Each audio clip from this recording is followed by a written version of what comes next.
The first thing Jon Snow remembered was the taste of ash. It clung to his tongue as if he had been breathing the smoke of great fires for days. His lungs burned, his chest ached, and somewhere very far away, someone was sobbing. Not loud, not desperate, soft, stunned. As though the tears surprised the one who shed them. He tried to open his eyes and found that they were already open. The world was dim and washed in gray, the courtyard of Castle Black a blur of snow and shadow. A shape leaned over him, a beard of white, eyes gone wider than any man's had a right to be. "Ghost?" Jon rasped, because he could feel his wolf's breath hot against his cheek. But the sound that left his throat was a croak, and his lips cracked with it. "Easy, lad." Davos Seaworth's voice trembled. "Easy now." Jon blinked. The sky above the wall was a flat, iron lid pressing down upon the world. Snowflakes fell, slow and hesitant, catching a faint red glow that he could not place. He remembered dying. He remembered the knives sliding into him one by one, the cold astonishment on his own face as his brothers chanted traitor. He remembered the fifth blade in his belly, the one that had truly stolen his breath, and how the world had gone away in a rush of darkness. He remembered nothing after that. Now he lay on the table in the Lord Commander's chamber, half covered with a cloak stiff with dried blood. His skin goose-pimpled with cold. Ghost whined low, pressing his great white head against Jon's arm as if to pin him to life. "Breathe," Davos said. "Just breathe." Jon obeyed. Air stabbed his chest like knives of ice. He sucked it in anyway, greedy, frightened that it might flee. The first breath tasted of ash. The second tasted of salt, as if someone had spilled the sea in his lungs. He turned his head. The chamber was lit by a dozen candles guttering low. Shadows clung to everything. Shadows of racks of weapons, of maps rolled half open, of Melisandre standing with her back to the door, hands clasped before her, eyes burning red within a face suddenly old. Her hair, once a crimson river, fell lank and dull down her back. Her skin seemed thinner, the fine lines at the corners of her mouth etched deeper. Yet the light inside her eyes was not diminished. If anything, it shone fiercer. "Jon Snow," she said, in that deep, distant voice. "No, not Jon Snow." "Who?" he coughed. His lungs were rusted hinges and every breath hurt. Davos slid a cup against his cracked lips and water poured in, lukewarm and tasting of wood and iron. Jon drank until he choked, water running down his chin. "You were dead," Davos said hoarsely. "We all saw. His voice broke. "We laid you out, left you like you asked me to. Then, she did something." Melisandre's gaze did not leave Jon's face. "You do not remember, then?" "I remember the knives," Jon said. His own voice sounded strange to him, thinner, as if it had been pulled through a small hole. "After that, nothing." She took a step closer, her red skirts whispering over the rushes on the floor. "I called to him, to the Lord of Light. I asked for a sign. I asked for his champion back." She studied him as if he were some puzzle she had yet to unlock. "I thought I had failed. There was no answer in the flames. Only darkness. Yet here you are." "I'm cold," Jon said. He only realized it when he spoke the words, but once named, the chill flooded him. It seeped from his bones, a depth of cold that the wall itself might envy. Davos grabbed another cloak, one that had belonged to Jeor Mormont, and wrapped it around him. Ghost pressed closer. The wolf's heat was the only thing that felt truly real. "You should not be cold," Melisandre said quietly. "Not you." Jon tried to sit up. His muscles spasmed, weak as water. Davos caught him under the arms. "Slowly," Davos muttered. "You were dead, lad. Give your body time to remember itself." Dead. Jon remembered the weight of that word when he had spoken it to Sam years ago. "We are all men of the Night's Watch, and that is all." He had imagined his life would be given to the wall in some noble defense against the darkness. He had not imagined the knives of his own brothers. "Why?" His teeth chattered. "Why bring me back?" Davos and Melisandre exchanged a look. The old smuggler's eyes were damp. The priestess's eyes were dry as coals. "Because the night is not done with you," Melisandre said. "Because death is not the end for you. Because fire spoke your name again and again, and I was too blind to listen properly. Not Stannis. Not another man. You." She extended a hand. Around her wrist glimmered the red gemstone.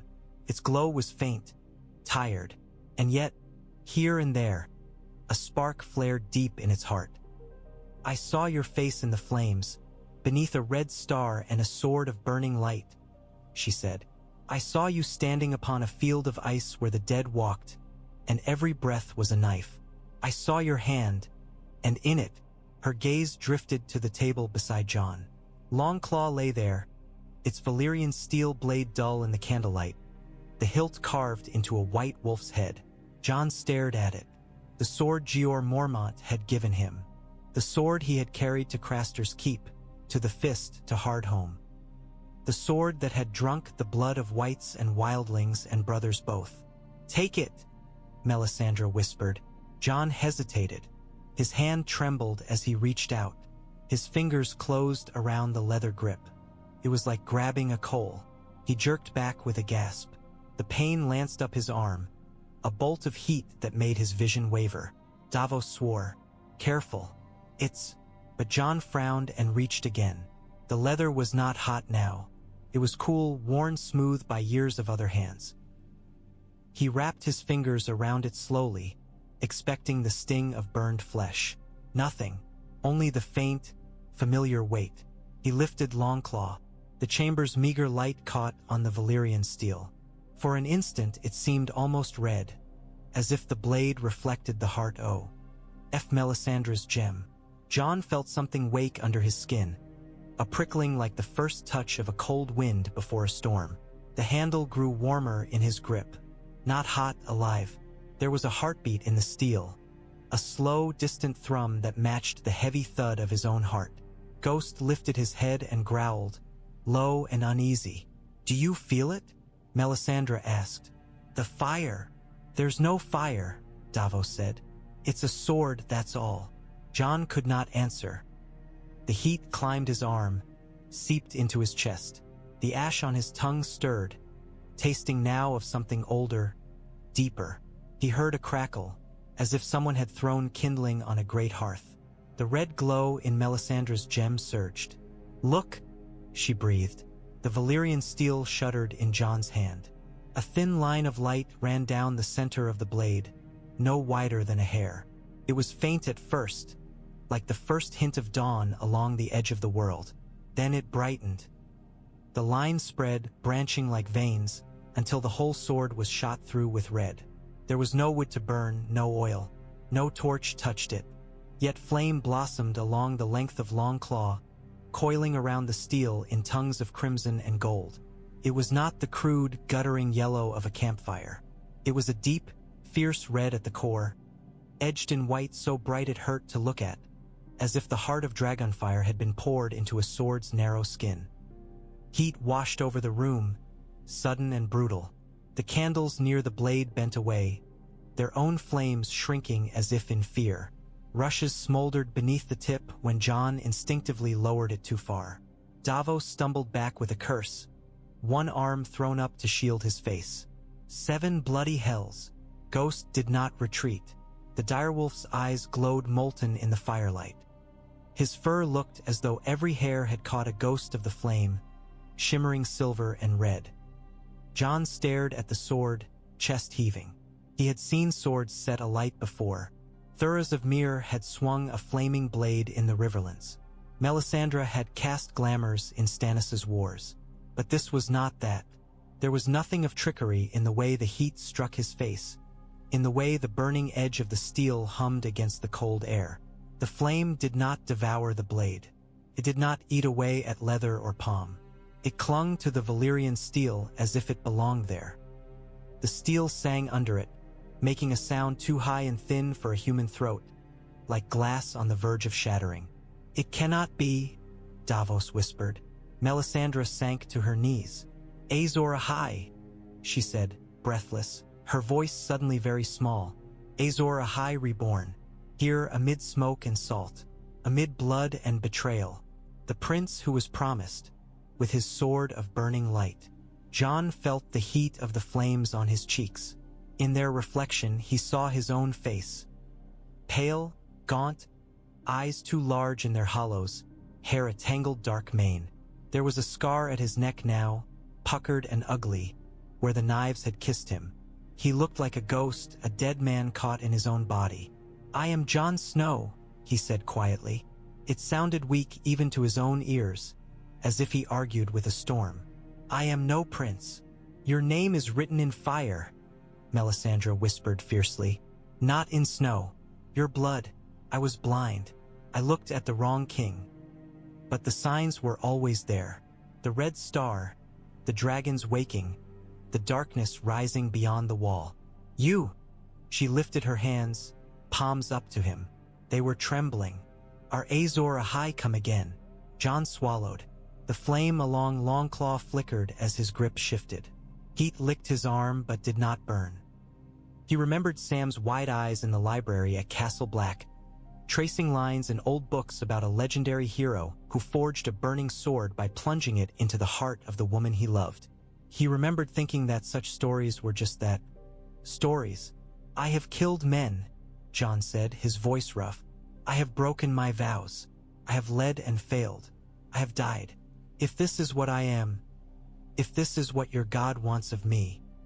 The flames at the sword's edge flared, a bright, hard light that filled the room. "Then he has chosen poorly." Melisandre's mouth curled in something that was almost a smile, but too sharp. "The gods have never cared for what men think of their choices." Snow drifted past the narrow arrow slit in the wall. Outside, the sun had slipped behind the wall, leaving only that strange faint red smear along the horizon, as if the day bled out slowly. Jon lowered the sword. The flame did not go out. "Put it down," Davos urged.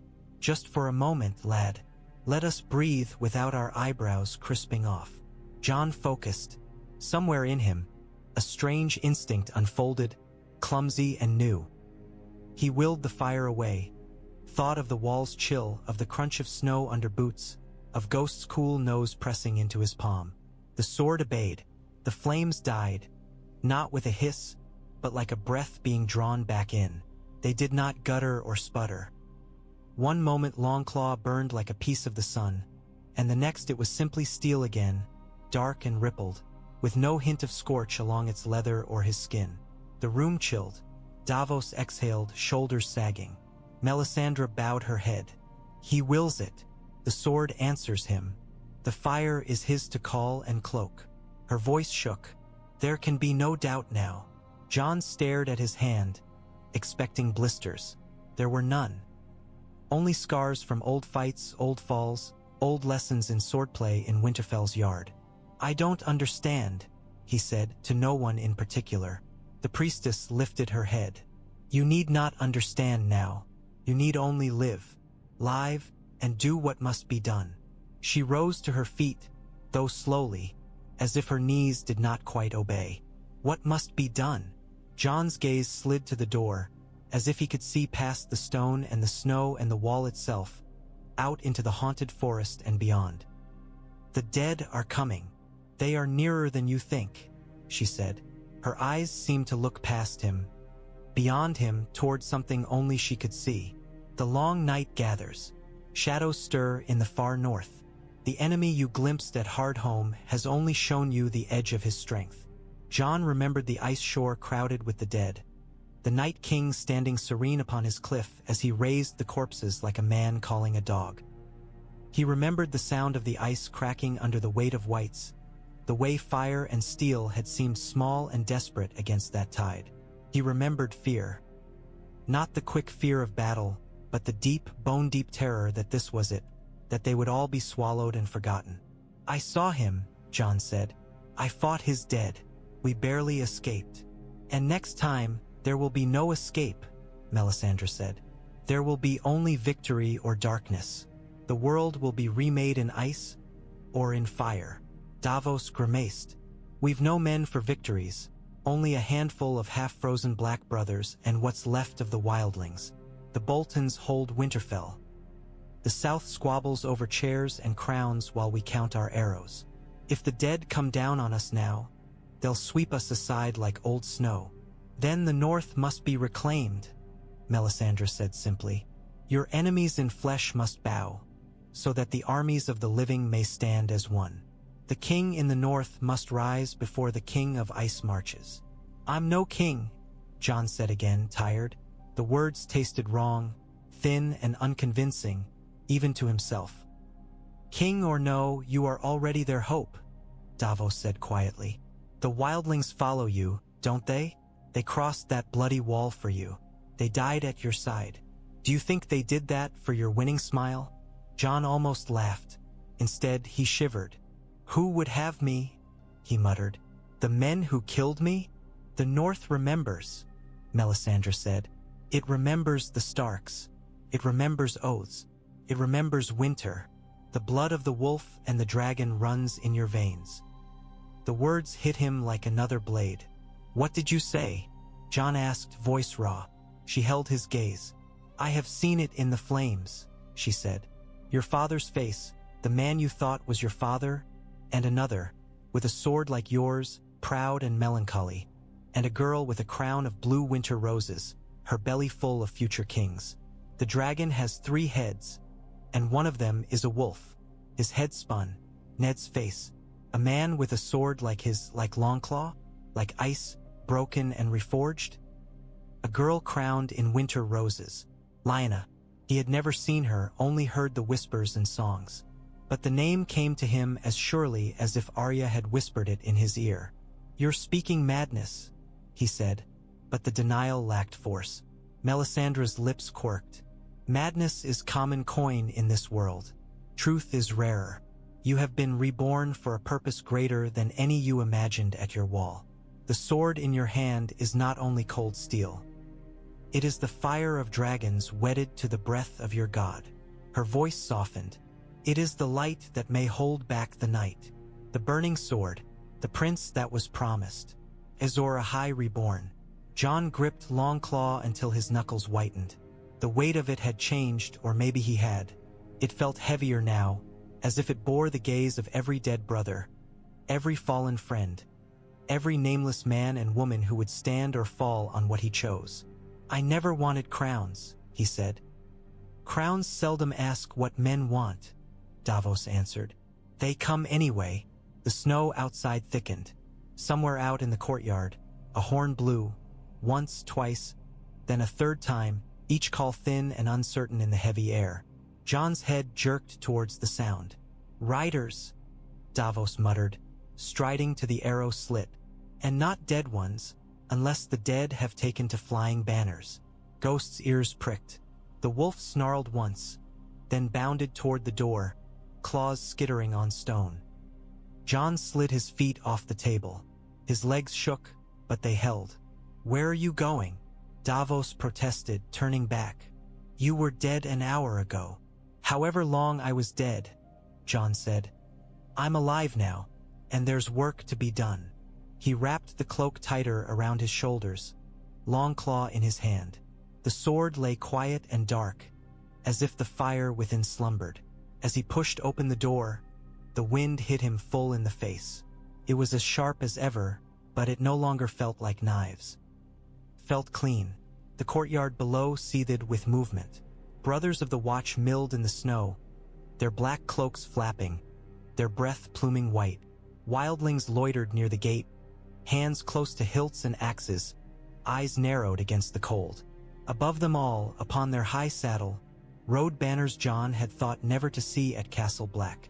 The direwolf of House Stark snapped in the wind, gray on white, and beside it flew a dragon, rearing, 3-headed, crimson on black. The sight caught Jon like a blow to the chest. For a heartbeat he forgot the knives, the fire, the prophecy. He was 10 again, in Winterfell's yard, watching Robb spar with Theon while the banners of his father's house danced in the northern sky. But those childhood banners had never flown beside a dragon. The gates of Castle Black groaned as they shut. Riders in heavy cloaks dismounted, boots crunching in the snow. At their head walked a woman, her hair a dark auburn spill over her furs, her jaw set, her eyes the steel of northern streams in winter. Sansa. She was thinner than he remembered, her beauty sharpened, all girlhood softness carved away. She wore no jewels, only a simple ring of worked silver on her hand and a hint of fox fur at her throat. Yet she carried herself as if she wore a crown. Behind her, a tall, bearded man in leathers and mail swung down from his horse, the Stark banner in his fist.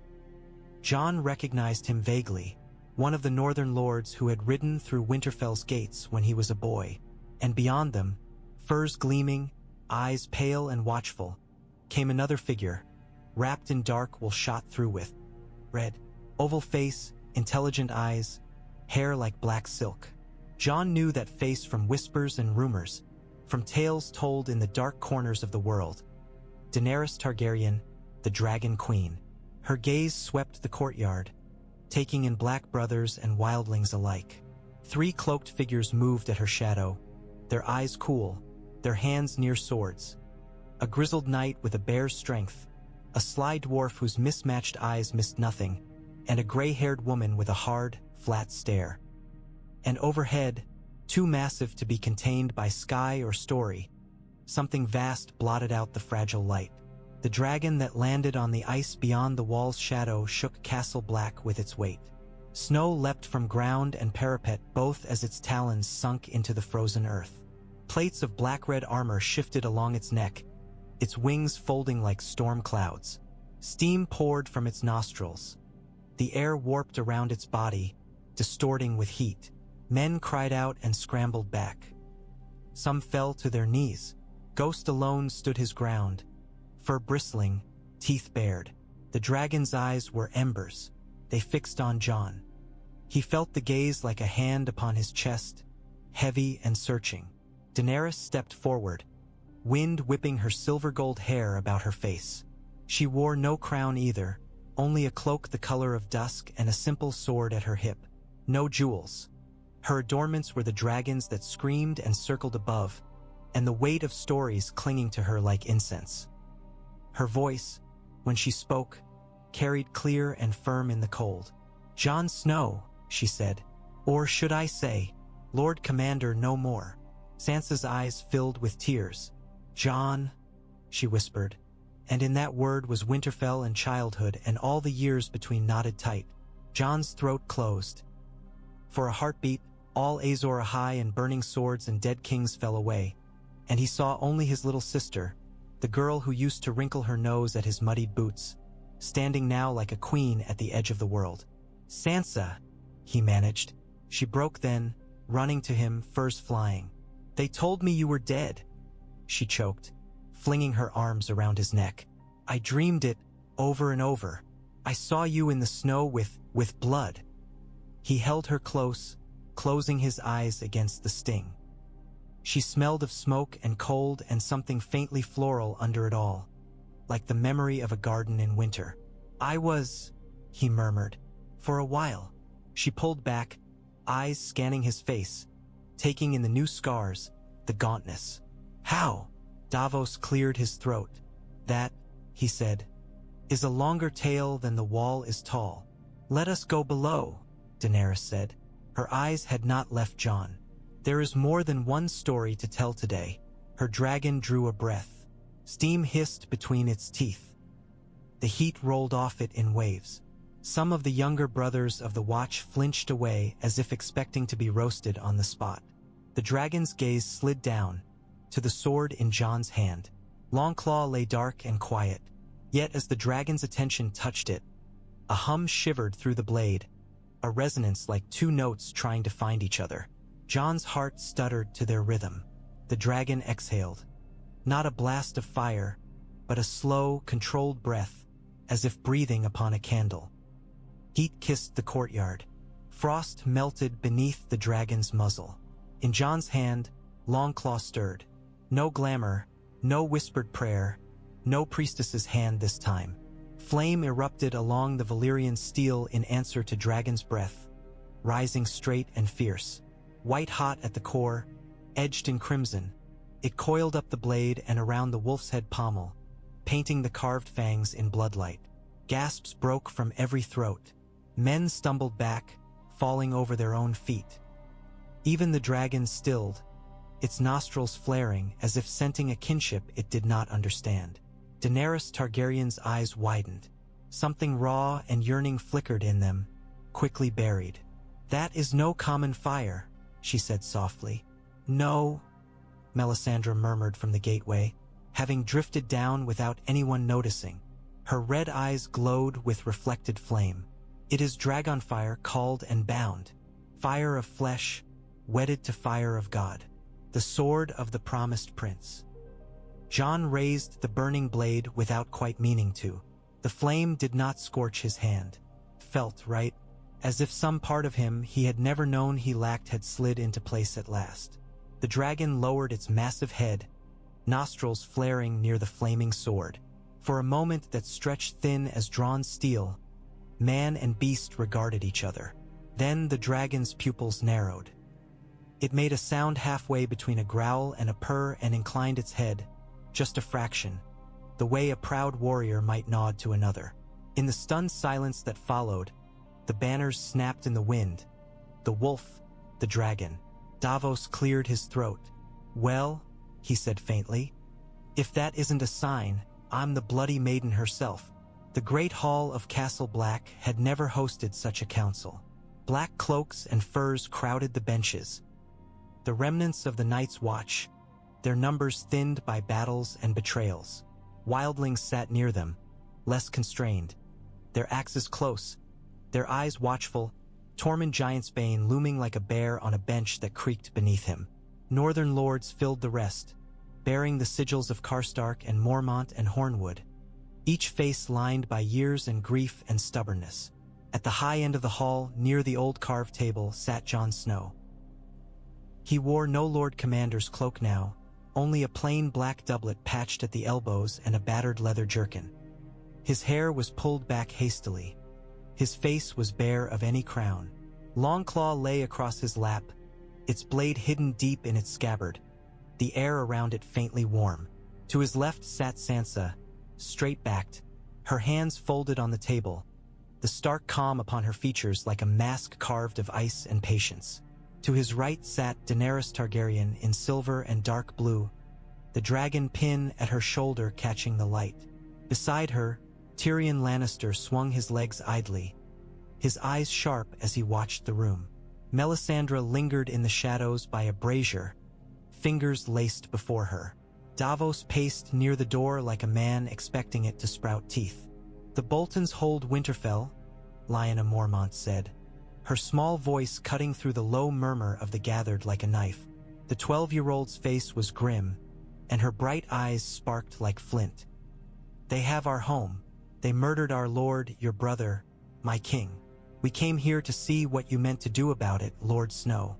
And now we see dragons and burning swords and dead men walking in the north, and we wonder if there will be any time left to take back what is ours before the end of the world."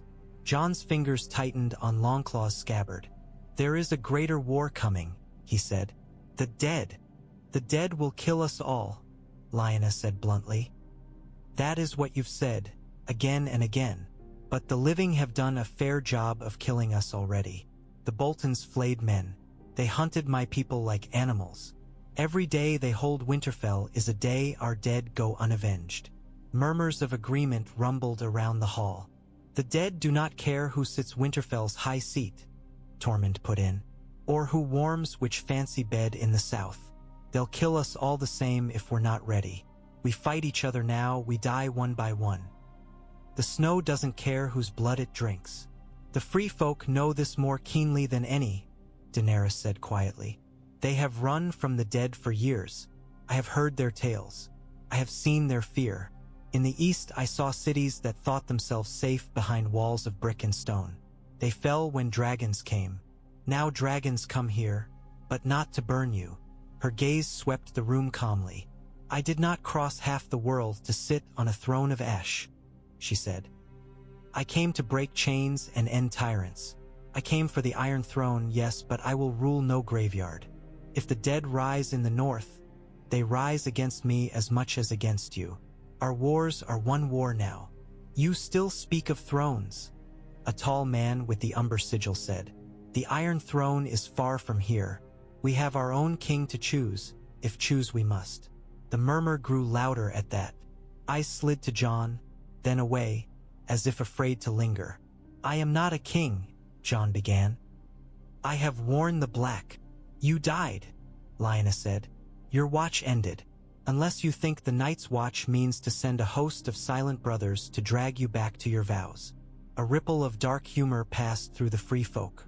The brothers themselves looked less amused. Even if you aren't a king, Tyrion said, his voice mild, you carry something no one else in this room does. His gaze flicked meaningfully to Longclaw. A blade that burns with dragonfire. Dragons who seem oddly fond of you, for an overgrown crow. Jon could feel Daenerys's eyes on him, weighing. The North needs a leader, Sansa said softly. Someone they trust. Someone who has fought for them, bled for them. Not for crowns, but for them. They followed Robb because he was my father's son. They will follow you because you are my father's son.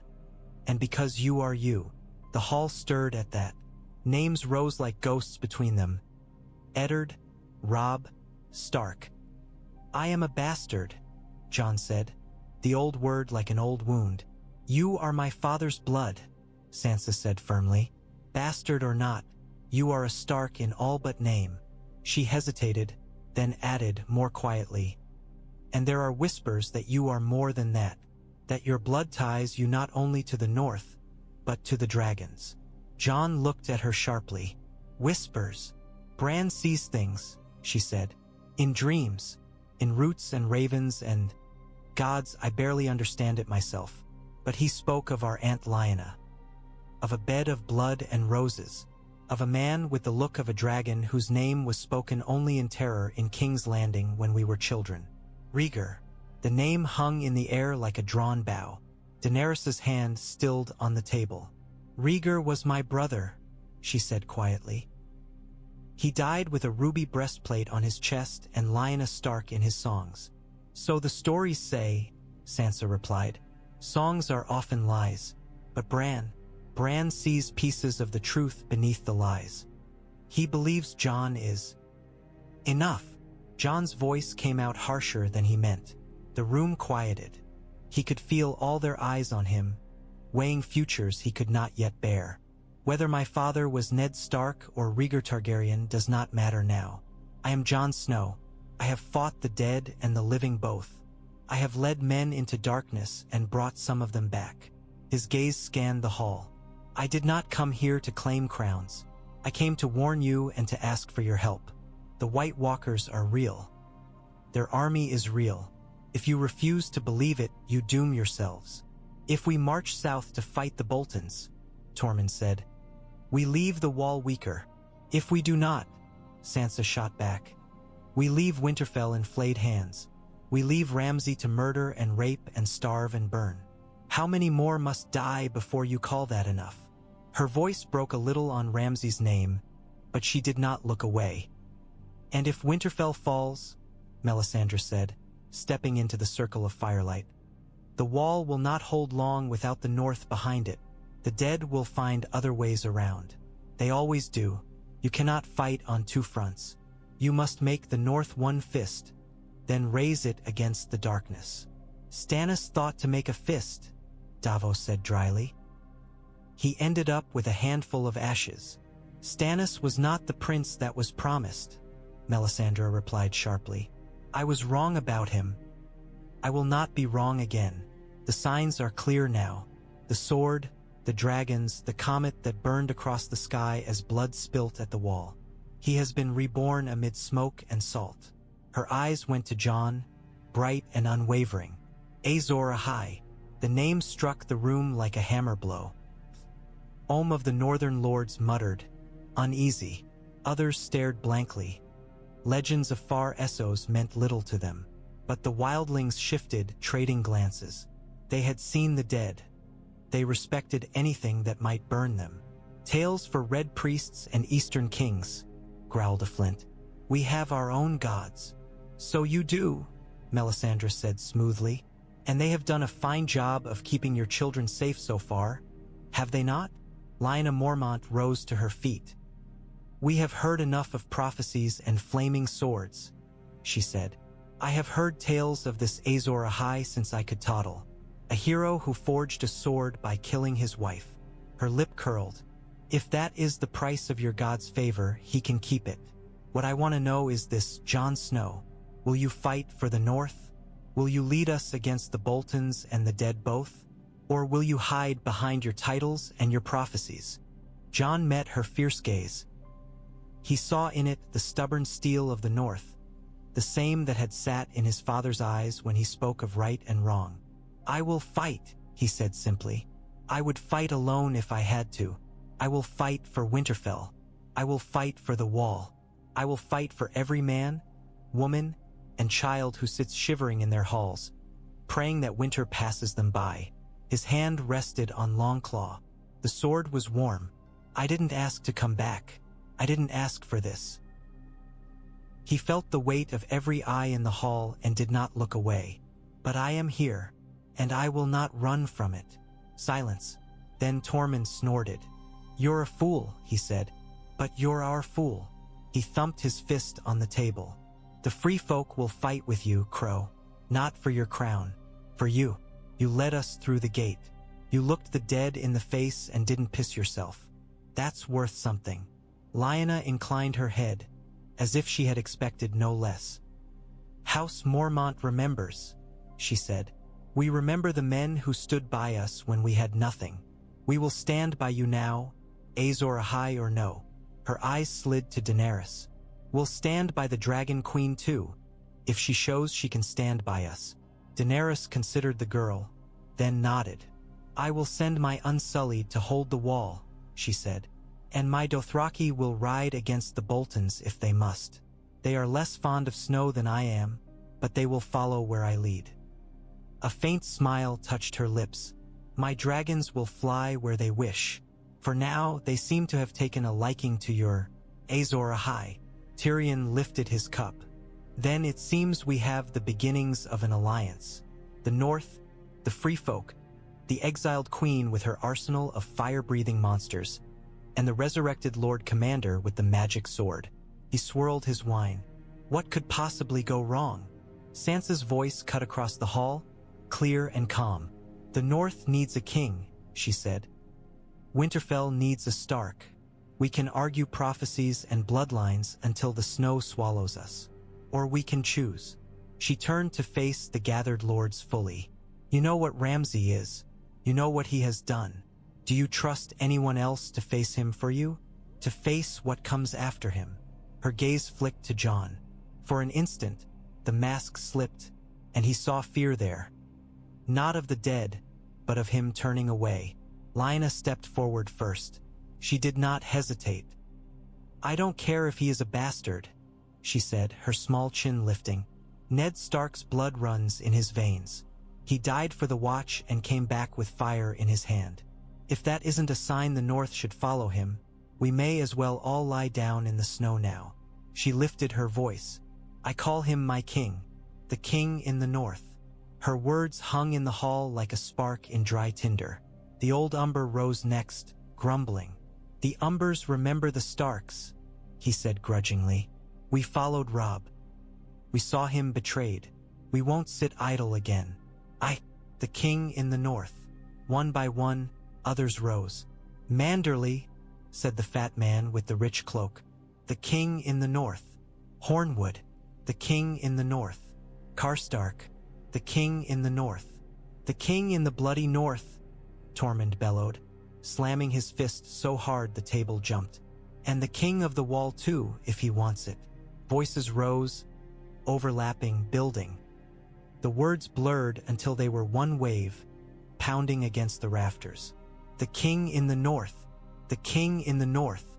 Jon sat, rigid, his heart hammering. It felt like watching a storm roll in, helpless to stop it. Daenerys did not join the chant. Her face was unreadable, but there was a glint in her eyes that might have been respect. Melisandre watched, a small, satisfied smile curving her lips. Her voice did not rise in the chant. Under her breath, she said something else, one name only, breathed like a prayer. Azor Ahai. Jon stood slowly. The chant faltered, then quieted, leaving a ringing silence. I am no king, he said one last time softly, but I will be what you need me to be. He drew Longclaw in one smooth motion. The blade sang free and erupted in flame. The hall gasped as one. The fire along the Valyrian steel burned brighter than it had upstairs, fed by the crush of bodies, by the breath and blood and belief thick in the air. Shadows leapt on the walls like ghosts in a storm. I will fight for the living, Jon said, the flaming sword casting his face in stark plains of light and shadow. For the North, for the Wall, for those who have no one else to fight for them. I will stand against Ramsay, and if the gods are kind, I will see him fall. I will stand against the Night King. I will take this sword where it needs to go. His eyes found Daenerys's, held them, and I will not stand alone. The queen inclined her head, pale hair gleaming like frost. Nor will I, she said. Fire and ice, dragon and wolf, we will face the night together. The flame along Longclaw's edge brightened, as if in answer. Outside, the wind howled against the wall. Far to the north, beyond forests and frozen rivers, beyond abandoned keeps and haunted barrows, upon a plain of ice where no living man had trod for 1,000 years, the Night King lifted his head. In his blue eyes, something shifted. He had felt the stir of power when the man with the sword died. He had watched as the soul slipped its leash, ready to claim it for his own. He had felt it pulled back, dragged away by heat and light and stubbornness. Now, in the thin, dead air of his kingdom, he tasted something new. Dragonfire far off, burning not on scale or stone, but in steel. He did not smile. His face was a mask of ice. He simply turned his gaze southward and began to walk. They crowned him on the wall. There was nowhere else to do it that felt right. Winterfell was yet in enemy hands. The hall at Castle Black was too cramped, too soaked in old oaths and spilled blood. The wall was where Jon's life had changed, where he had seen the dead, where he had died. It was where this new life began. The sky was a hard white bowl, clouds pressed low and heavy, snow flurried, stirred by winds that screamed around the towers. The icy ramparts stretched out in both directions, falling away into dizzying distance, a road to nowhere. Men stood along it in a ragged half-circle. Black cloaks and brown furs, patched leather and shining mail. Northern lords, free folk, former brothers, eastern warriors. Sansa stood near the front, her cloak whipping about her legs. Arya was at her side, thin and sharp as a drawn blade, her eyes devouring everything. Bran sat in his wheeled chair, a blanket over his legs, his gaze dreamy and distant, as if watching something no one else could see. Daenerys stood opposite them, her hair tied in braids threaded with a few small rings of simple metal. No crown. The dragons wheeled above, shrieking, casting vast shadows that blotted out the weak sun. Melisandre stood before Jon, her red gown a bright slash of color against the snow. In her hands she held a simple circlet of dark iron worked into the shape of 3 heads, wolf, dragon, and a stylized flame, all meeting at the brow. "This is not a crown of gold," she said, voice carrying strangely on the wind. "It is not forged in Lannister mines or wrought by southern smiths. It is iron, hard and unadorned, the metal of swords, of nails, of chains, the metal of men's making. It will sit heavy on your brow, Jon Snow, heavier than any jewel. It will bite. It will not glitter. It will endure." "Fitting," Tyrion murmured. "I always thought crowns could use more honesty." Davos elbowed him gently into silence. Melisandre's eyes gleamed. "The North names you king. The South will rage and scoff. The dead will not care. But the fire cares. The fire has chosen. Your sword burns with the breath of dragons. Your blood carries the memory of wolves and fire both. Your life has been bought twice now, with your father's lies and with your own death. You have been reborn amid smoke and salt, beneath a bleeding star. Her voice dropped. You are Azor Ahai, the prince that was promised. But you are also something more, a king of men. Jon stood in the bitter wind, the iron of the wall cold under his boots. He wore no finery, only a fresh black cloak pinned with a direwolf's head and a dragon's three-headed sigil side by side. Longclaw hung at his hip, its hilt an old friend, its blade an old stranger. I never wanted this, he said softly. Melisandre almost smiled. The best kings never do. She lifted the iron circlet. For a heartbeat, when it caught the weak sun, the three heads seemed to glow, as if lit from within. Do you take this crown, Jon Snow? She asked. Not for glory, not for wealth or songs, but for duty? Do you swear to wield the sword in your hand not for your own sake, but for the living and the yet unborn? Do you swear to be the fire that stands against the cold? The wind screamed. Snow stung his face. For a heartbeat, Jon heard another voice, far back in memory. His father's in the Godswood at Winterfell, telling him that the man who passes the sentence should swing the sword. Duty. Honor. The words that had shaped his life. I swear, Jon said. Then kneel, Melisandre said. He hesitated. Old habits warred with new needs. The wall had never been a place for kings. Yet he had already broken one life's worth of vows. He knelt. The ice felt like stone beneath his knees, hard and unyielding. Ghost moved closer, pressing his bulk against Jon's side. The wolf's warmth steadied him more than any words could. Melisandre placed the iron circlet upon his brow. It was heavier than it looked. It settled on his skull like a band of stone. The heads of wolf, dragon, and flame bit into his skin just enough to be felt. Rise, she said. Rise, Jon of House Stark, of House Targaryen, of the Night's Watch and the Free Folk. Rise, King in the North and Lord of Winter and Wall. Rise, Azor Ahai. He rose. The wind hit his face. Snow swirled. Above, the dragons roared, the sound reverberating through the ice itself, shaking frost from the wall's face in glittering sheets. Beneath his hand, Longclaw stirred. He drew the sword. The blade leapt into flame in one smooth, eager rush, as if the fire had been waiting just beneath the steel's skin. The wind howled, trying to tear the flame away. Failed. The fire bent but did not break. Men shouted, some in awe, some in fear. The Dragonfire bathed their faces in red. Jon lifted the flaming sword. In the name of the North, he said, voice loud enough that he could barely hear the wind. In the name of the living. In the name of those who died believing we would protect them. His gaze swept the gathered. We march. We take back Winterfell. We break the Boltons. Then we turn this sword north, to where the true enemy waits. The flame along Longclaw's length burned hotter, stretching out, not consuming the steel but growing from it, a banner of fire. Daenerys stepped forward. The dragons circled lower, curious, their great eyes reflecting tea. He flame. In the east, she said, they called me breaker of chains. In the south, they will call me usurper and worse. Here, in this cold place, I ask to be called ally. King in the north, she said formally, bowing her silver head just a fraction. Will you accept my dragon's fire as your sword's brother? Will you accept my armies as your shield? Every eye swung to Jon.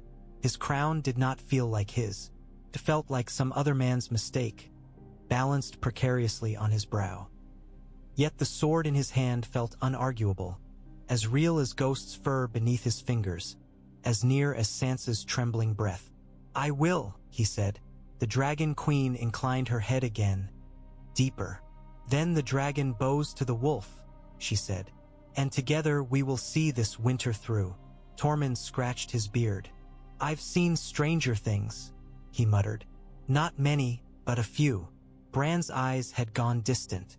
The wall remembers, he said softly, as if speaking in dream. Old stones, old magic, old vows. Feels the fire and the ice both. It knows this day was always coming. Arya stared at Jon's burning sword with open hunger. Teach me to do that, she whispered. Jon almost smiled.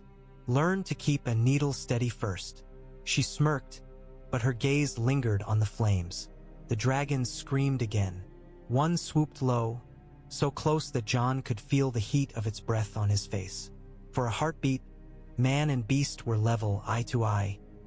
In those vast, molten eyes he saw no malice, only a fierce, wild curiosity, and something like recognition. He raised his flaming sword in return. The dragon veered away, climbing back into the gray sky. "Come," Jon said. "We have little time.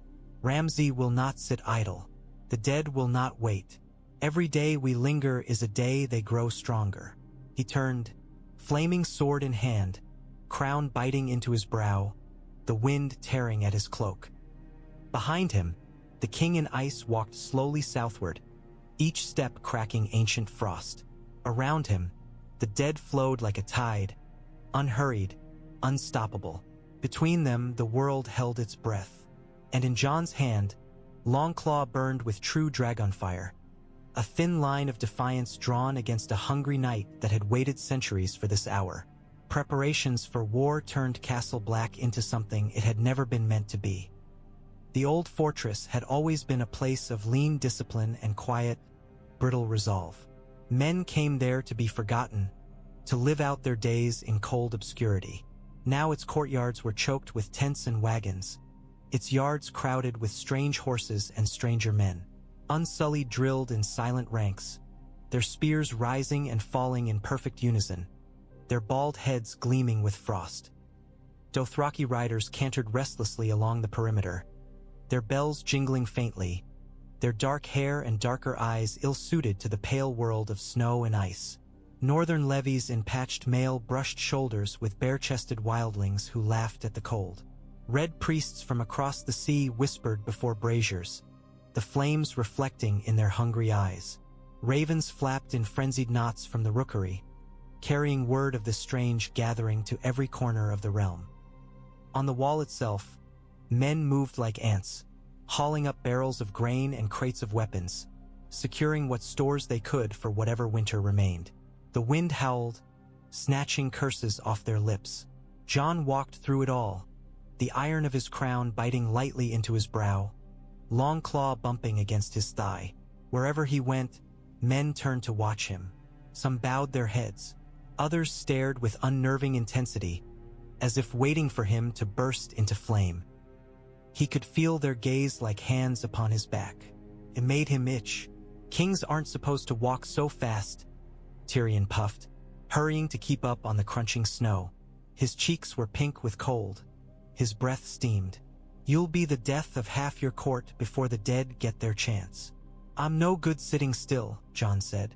"If you want a king who likes sitting, look south. Believe me, I've met him." Tyrion's mouth twisted. Sitting is the one thing he truly excels at. They passed a cluster of Dothraki warming their hands over a fire. The riders watched ghosts trot beside Jon with obvious wariness, their eyes sliding frequently to the sky, where dragons circled. Tyrion's gaze flicked upward as well. "They won't stay here long," he said. "The Dothraki, they're like sharks. They have to keep moving or they begin to eat each other." "We won't be here long," Jon said. "Ah yes." Tyrion rubbed gloved hands together. The little matter of taking a fully fortified ancestral castle from a vicious sadist who enjoys flaying people for sport, in the dead of winter, with an allied army that would rather be raiding sheep pens in the Reach or bathing in the hot pools of Meereen. "Truly, your reign promises to be restful." Jon gave him a look. "Forgive me," Tyrion went on. "Sarcasm is the only warm thing I have left." They stepped aside as a cart rumbled past, wheels squealing. Barrels of salt beef and grain bumped within it. "How many days until we march?" Jon asked. 3 if the gods are kind," Tyrion said. 2 if they're cruel. Daenerys is ready now, her armies are disciplined. The northern levies need more time. Some of them have marched hard to answer your call. Their feet and tempers are both blistered. He studied Jon's face. "You, incidentally, look as though sleep hasn't seen you in a week." Jon's hand brushed unconsciously against the crown. "I've had Dreams. Good ones, I hope. Tyrion's voice gentled. You died once. I suppose that would give anyone a few uneasy nights. Jon thought of the dreams. Fire and ice colliding. A sword melting into a river of molten steel. Faces he loved burning and freezing in turn. Ghosts howl echoing across a gray plain where the sun never rose. Not good, he said. Then perhaps drink might serve where sleep fails. Tyrion. And patted the flask at his hip. I would offer, but you're a king now. People expect you to be sober when you doom them. Later, Jon said. I need to speak with Daenerys. Tyrion's brows lifted. Alone? Is that a problem? Only if you two decide to burn each other instead of Ramsay Bolton, Tyrion said mildly. I'll inform the queen you're on your way. Try not to mention stabbing beloved women in the heart to forge magic swords. Eastern prophecies can be touchy about that sort of thing. Jon hesitated. You've heard that story. Thoros told it to me once while drunk, Tyrion said. At the time I thought it nonsense. I am reconsidering. His gaze flicked briefly to Longclaw's hilt. Be careful with men who need you to fit their stories, Jon Snow. They'll always prefer legend to flesh. He turned away, whistling softly, heading towards Daenerys' quarters. Jon watched him go, thinking of Melisandre's fervent eyes, of red priests whispering around their braziers. Legend, he thought, tasting the word like something sour. Ghost nudged his hand. The wolf's nose was cold. I know, Jon murmured. I know. He found Daenerys where Tyrion had said she would be. Atop the wall, near the eastern flank, the wind whipping her hair about her like a banner. Her cloak, heavy and lined with fur, snapped in the gale. Her cheeks were flushed with cold, her lips pale. She stood with her hands resting lightly on the ice parapet, staring north. Her dragons wheeled above at a respectful distance, their shadows like clouds slipping over the snow. She did not turn as Jon approached, though he knew she heard him. Ghost made no effort at stealth. The direwolf's claws scratched on ice. It's like staring at the end of the world, she said quietly. In Slaver's Bay, they told stories of the Sunset Lands, where the sea fell off the edge of the earth. I thought them fools. Now I'm not so sure. The world doesn't end there, Jon said. It goes on, cold and empty and dead.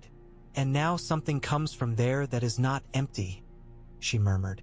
Nor dead, or rather, too dead. She exhaled, the breath pluming white. Tyrion tells me you wanted to speak with me.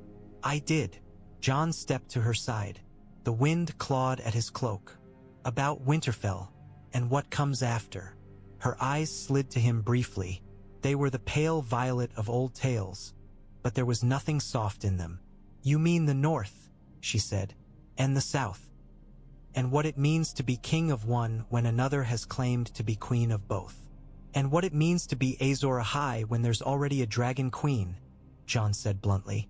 A beat of silence. Then she laughed, a short, surprised sound. You are more direct than most men I've met, Jon Snow. Most men you've met are trying to flatter you, he said. I don't have time for that. No, her gaze returned to the endless white. Nor do I. They stood a moment in silence. Below, the courtyard hummed with activity. Up here, the wind scoured all sound away. My father was called the Mad King, she said at last.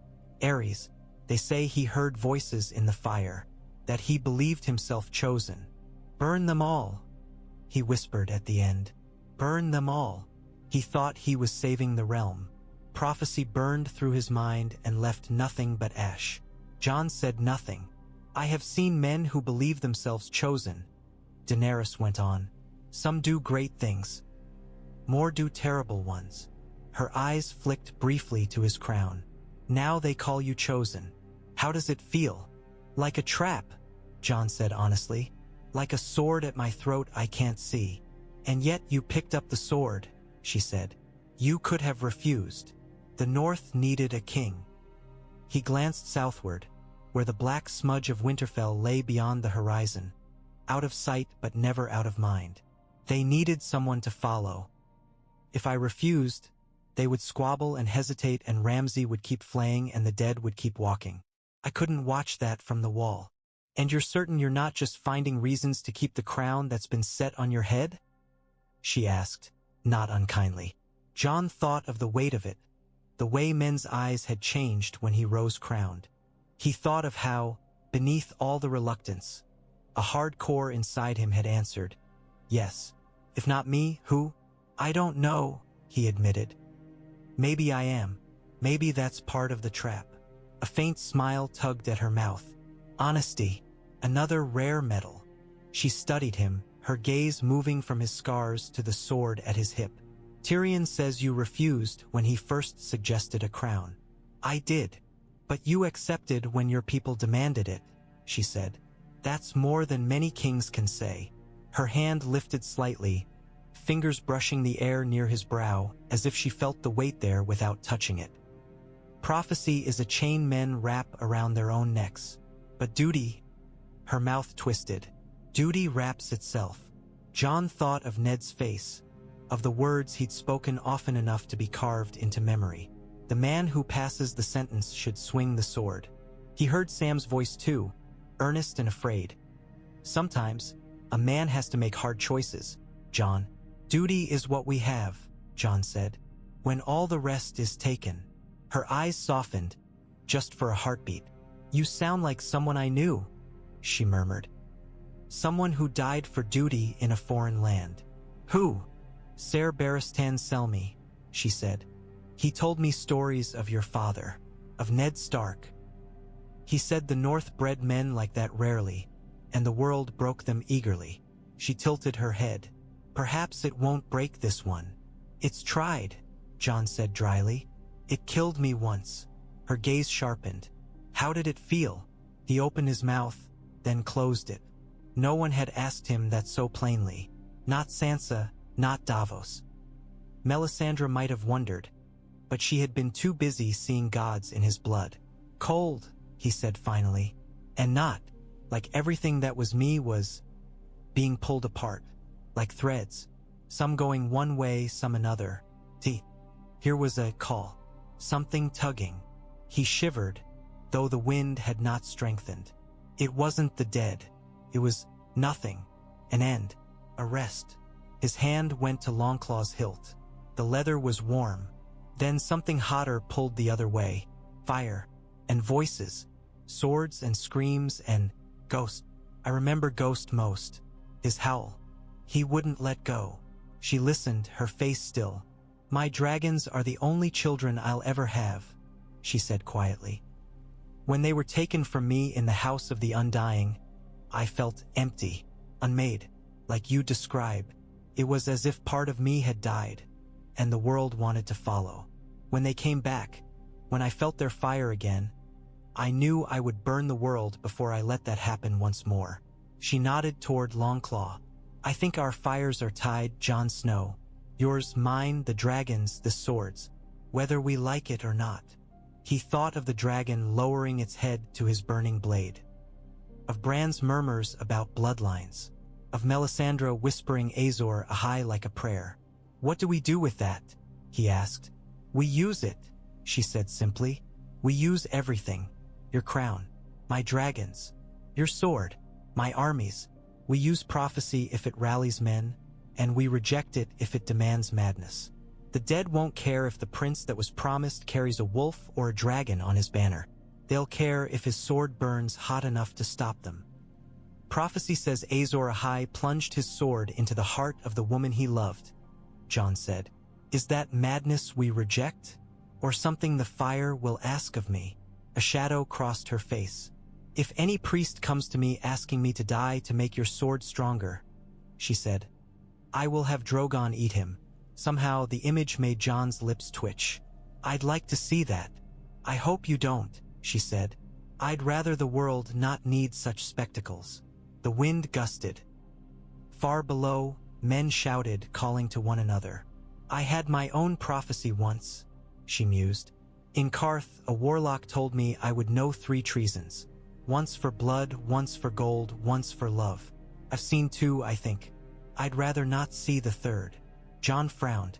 Do you believe that? I've seen too much not to, she said. But belief doesn't mean obedience. If love demands treason, perhaps the prophecy is warning that love itself can be twisted. Not that I must let it be. Jon looked north. The sky there was a deeper gray, like bruised flesh. Bran says prophecies show possible paths, he said slowly. Not roads set in stone. He says the past is fixed but the future shifts. He tried to explain the tangled things his brother had murmured in the gods would, speaking of rivers and currents, of men as stones thrown in. Bran, Daenerys's brow creased. The boy who sees through trees. He's more than that now. Then I would speak with him, she said. But later. For now we talk of Winterfell. You want to know what comes after we take it? Yes. Jon watched his breath leave him white. The North will follow me. Some will follow you because I ask it. Some never will. They won't kneel to a southern throne again, they say. And yet you carry southern blood, she murmured. Your aunt was stolen from my brother, or went with him willingly. The songs disagree, but if she bore him a child, her gaze weighed him. You might have a stronger claim to my throne than I do. I don't want your throne, Jon said tiredly. I barely want my own. Yes, she said softly. That's why men will want to give you theirs. He scrubbed a hand over his face. The iron circlet dug into his scalp. I don't know what we do if we win. I don't know how to knit this realm together. Right now, I only know one thing. If we fight each other, we all lose. So we can't. Not now. Not until the dead are gone. Agreed, she said. We postpone our arguments. We march as one. After the Night King is defeated, after the long night ends, if we still live, we sit down and decide what world we want to build. Together, wolf and dragon, fire and ice. Agreed. He hesitated, then nodded. Agreed. She extended her hand. Her fingers were slender, calloused slightly at the tips from training. He took it. The contact was brief. Her skin was warm despite the wind. Somewhere above, one of the dragons shrieked, as if approving. The sound rolled along the wall like thunder. Come, Daenerys said, releasing his hand. Your sister is drilling boys in the yard who should be sitting by fires. She will be cross if you don't at least pretend to be impressed. They left Castle Black 3 days later, beneath a sky that threatened snow and remembered sunlight. The army that poured out of the Wall's Gate was larger than any the North had seen since Aegon's time. Spear points glittered in ragged lines. Banners snapped. Horses snorted clouds into the cold. Jon rode at the head, Ghost loping beside his black horse, Longclaw at his hip. Sansa rode a little behind on a gray mare, flanked by Lyanna Mormont and a grim-faced Glover. Arya preferred to move with the scouts, slipping in and out of the column like smoke. Bran had refused to be left behind. He rode in a rough cart modified with planks and straw, Mira at his side, her spear propped within reach. Daenerys did not ride. She descended from the wall on dragonback. Drogon's roar shook snow from the black stones as he leapt, wings beating a hurricane against the ice. Rhaegal and Viserion followed, their shadows swallowing men and horses alike as they wheeled overhead. Wildlings pointed and hooped, unafraid. Northern levies quailed, half terrified, half enthralled. The Dothraki screamed and shook their araks, exulting, their fear transmuted into worship. Jon watched the dragons with a strange, tight feeling in his chest. The first time he'd seen one, near the wall, he'd felt only awe and dread. Now, as Drogon swept low, passing overhead with a blast of furnace heat, Jon felt something else beneath that. A tug, as if part of him wanted to leap up and meet Teach. At darkness in the sky, to ride it into the jaws of a storm. He touched his crown unconsciously. It felt heavier in the presence of dragons. The march south was slow. Snow lay deep in places, hiding holes and treacherous rocks. Frozen rivers had to be crossed cautiously. Scouts brought news of small Bolton patrols shadowing them, then disappearing like ghosts when confronted. Smoke smudged the horizon once, where some farmstead had been put to the torch by Ramsay's men. They found bodies there. A man, a woman, 2 children, nailed to the barn wall in the flayed man's shape. The youngest could not have seen 4 name days. Sansa did not cry. Her face went pale and hard, and her hands trembled within her gloves. Jon put a hand on her shoulder. She did not shake it off. "Ramsay did this," she said. The wind tossed her hair into her eyes. She did not notice. "He'll have laughed while they screamed." "He won't laugh long," Jon said. "He'll laugh even as you cut him," she whispered, more to herself than to him. "He laughs at pain. That's the worst of him." She swallowed. "Don't kill him quickly, Jon." He thought of the old stories, of Ned's lessons about justice being swift and clean. "He should answer for his crimes," Jon said. "Not just his father's, the Lannisters, all of them. This," he gestured at the nailed corpses. "This is what happens when justice fails." "Then show them justice," she said. Her eyes were on the barn, but he knew she meant more than that. As they rode away, Jon looked back once. Snow had begun to fall again. By morning, the bodies would be buried. The flayed man would vanish under white, and only ghosts would remember. Ramsay knew they were coming long before they reached Winterfell. Crows watched the army from bare-branched trees. Smokes rose, then ceased, from hamlets ahead of them as Bolton riders burned anything they could not carry, denying foraging. A few survivors stumbled into Jon's camp at night, frostbitten and starving, speaking of men with pink flayed banners taking grain and children both. "They take the boys," one old woman muttered, hands shaking around the cup of soup Sansa had given her. "Say they'll make proper men of them. They come back different. The laughter goes wrong in them. The eyes." Ramsay bred cruelty like a kennel bred hounds, seeped into the land. At last, on a morning when the sky hung low and iron, the gray walls of Winterfell rose from the plain. Jon's breath caught. He had not seen it since leaving for the Wall. In the years between those 2 partings, he had seen more horror and wonder than he'd thought the world contained. Yet Winterfell looked unchanged. Squat and strong and stubborn in the snow, smoke curling from its chimneys, its towers dark against the pale sky. But the banners had changed. Where once the dire wolf of Stark had flown, now the flayed man leered, pink and obscene on its field of red. It snapped in the wind, as if laughing. "They defile everything," Sansa said quietly. Beside her, Arya's jaw clenched. "We'll take it back." "We will," Jon said. They made camp on a slight rise opposite the castle, just out of arrow range. Dragons perched on the rocky outcroppings like gargoyles, their massive bodies hunched, eyes never still. Snow began to fall again. Fine, dry flakes that dusted armor and hair. Men lit fires cautiously, eyes on the walls. Ramsay did not make them wait long. He rode out under a flag of truce with a small retinue, all dressed in pink and gray, their helms shaped like snarling dogs. The sight of him made something knot in Jon's stomach. Ramsay looked nothing like the monsters from old tales. He had no twisted back, no lion's mane of hair, no single eye. He was slight, pale, with curly brown hair and pale blue eyes that held an unnerving brightness. His smile was soft, almost boyish. Jon knew better than to trust smiles. "Brother," Ramsay called as he approached, his voice carrying easily. "How good it is to see you." "I'm not your brother," Jon said. "No, but we're both Starks, are we not?" Ramsay's smile widened. "Legitimized by royal decree. You have your little iron circlet, I see.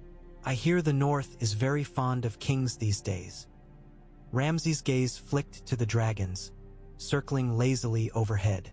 "And you've brought pets," he said. "3 of them. How charming." Drogon screamed, as if he understood, shadow washing over them. Ramsay's horse danced nervously. Ramsay did not flinch, though his hands tightened on the reins. "The Boltons have no king," Jon said. "Only a thief playing lord in a stolen castle." "Winterfell is mine by right of marriage and battle," Ramsay said lightly. "Your sister gifted it to me with her hand." As for battle, I smashed Stannis Baratheon beneath these walls. Dragons or no dragons, I'll do the same to you. The North is done with you, Sansa said, urging her mare forward a few paces. Her voice was steady, but Jon felt her tremble. You have no friends left. The lords you think you bought with fear are already turning against you. They're sick of your games. Games? Ramsay tilted his head. Is that what you think they are? Lady, you wound me. His gaze slid over her with a proprietary air. My lady, you ran from our marriage bed without giving me heirs. So rude. I had such plans for our children. Sansa's hand twitched toward a knife she did not wear. Arya, at Jon's other side, went unervingly still. You won't give anyone children, Jon said coldly. Ramsay's eyes flicked to him. For the first time, something hard glinted there. Bold words from a bastard whose only legacy is a crowd of wildling whelps and a handful of corpses, he said. You're a dead man playing at kings, Jon Snow. Do you know how I know that? His smile returned, shark-like. I can smell death on you, like a hound smells meat. It clings. It never quite washes off. You'd know the scent, Jon said. You roll in it. Ramsay laughed, genuinely amused. I like you, he said. I really do. You killed my father's enemies.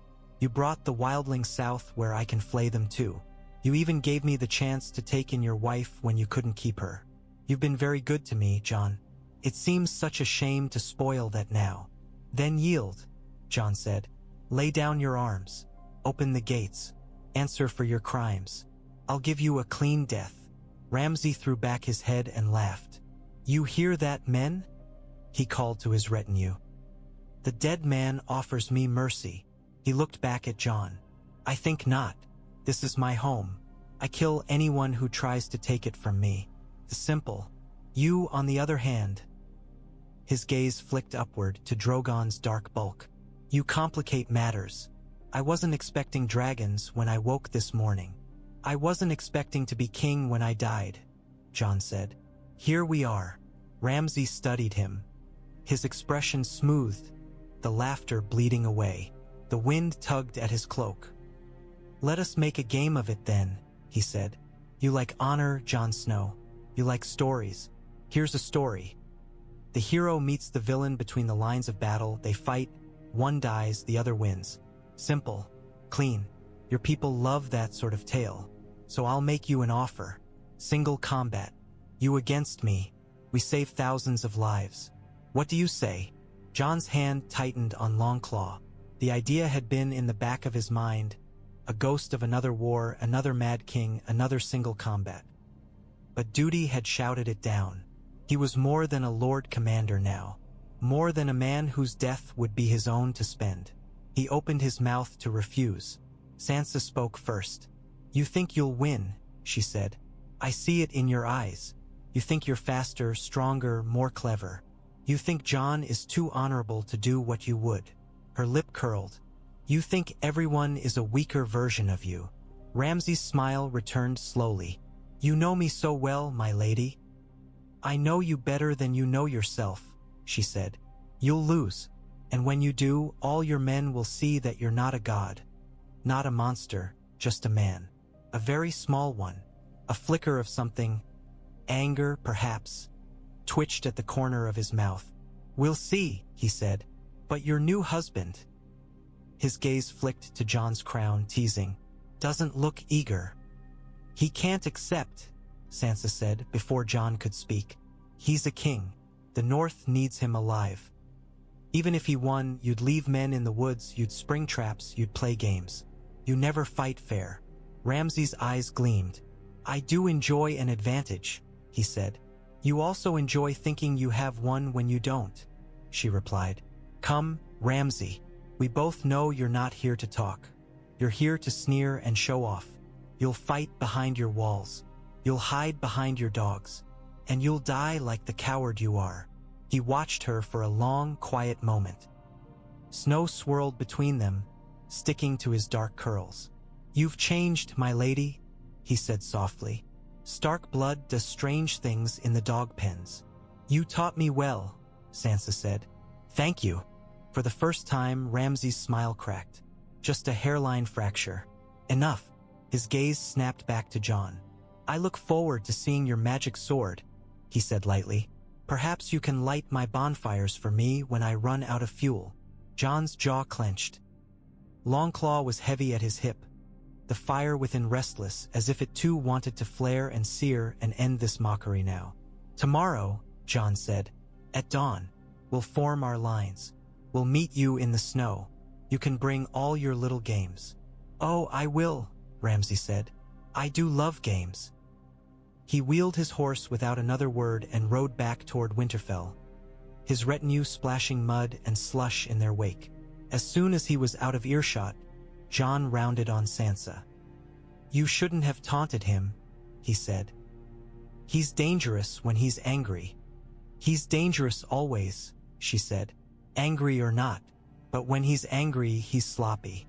He wants to hurt, not win. You can use that. You were right about single combat, Jon said. I can't accept. It's not just my life anymore.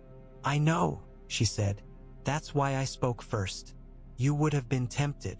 He didn't deny it. What else haven't you told me? She hesitated only a heartbeat.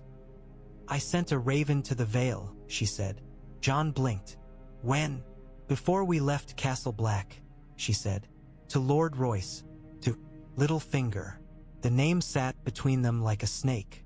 You wrote to him? Jon said, incredulous. Yes, she said. He has the Knights of the Vale. 10,000 fresh men, armored and mounted. They're the only untouched host left in the Seven Kingdoms. We need them. We can't trust him, Jon said.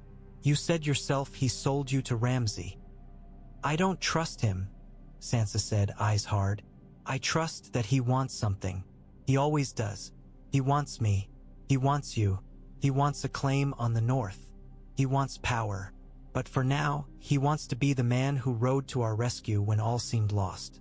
He wants us to owe him. That will bring him here faster than love or honor ever could. And afterward? Jon asked. Afterward, we deal with him, she said. One snake at a time. You should have told me, Jon said. We plan a battle on what we know. If the Vale rides in at the worst moment, we survive, she said. And Ramsay doesn't. That's all that matters. Jon looked up at Winterfell's walls. Snow had thickened, blurring the flayed man banners into smears of pink and red. If they come, he said. If they don't, then we bleed, she said. But we bleed together. Night fell early. The camp became a sprawl of flickering lights, each fire a small defiance against the encroaching dark.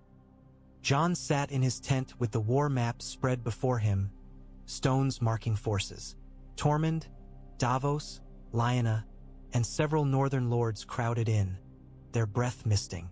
We put the wildlings on the left flank, Tormund said, jabbing a thick finger at the map. We know the snow.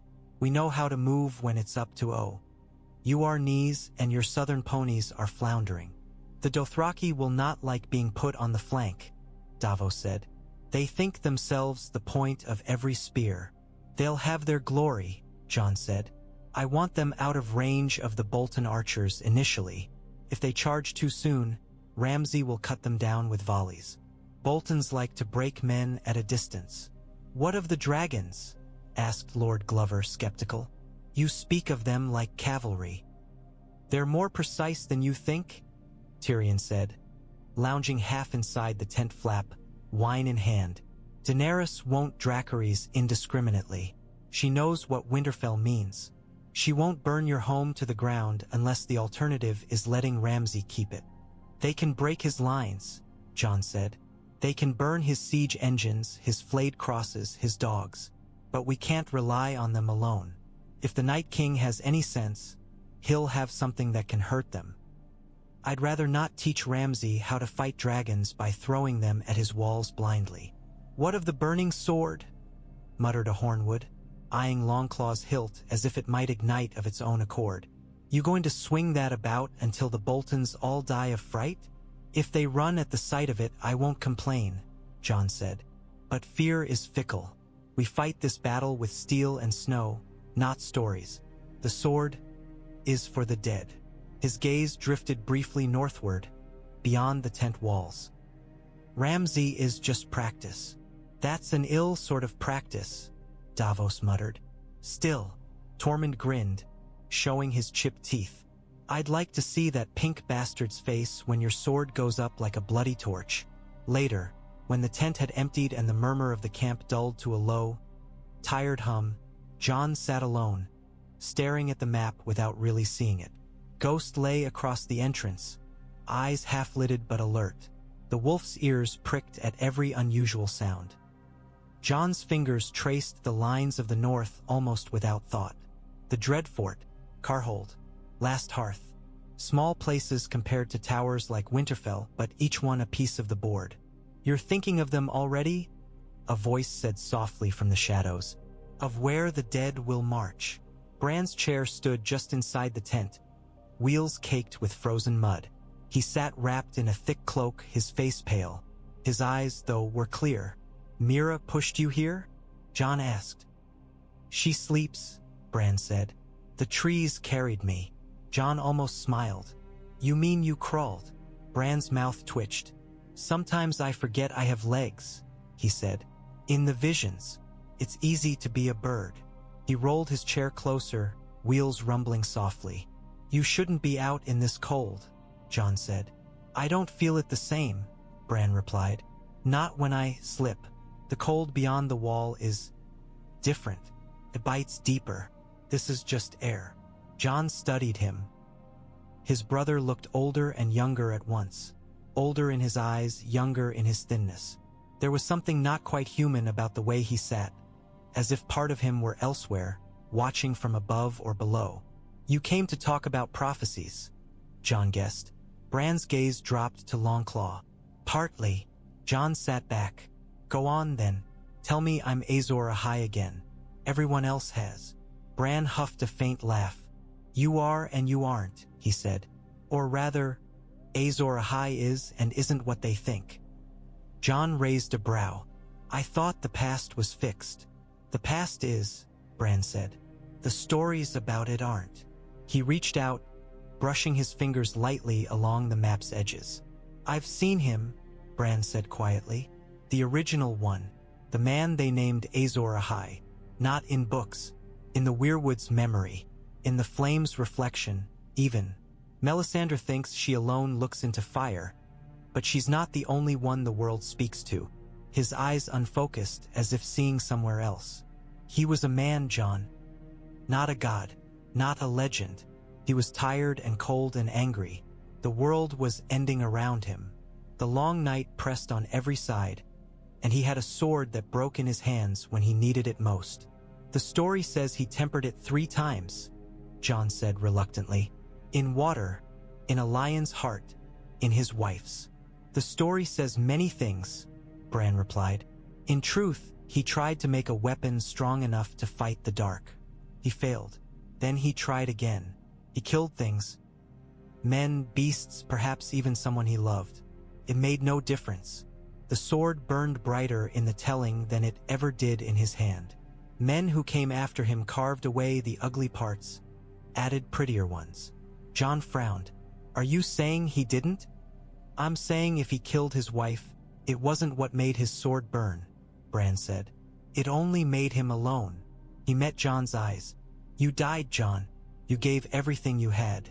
Your life, your honor, your vows. You took a knife for men who had stopped being your brothers. That blood, that choice is what your sword remembers. That's the tempering. Not some god demanding a bride's heart. Then why does it burn with Dragonfire? Jon asked. Even the dragons feel it.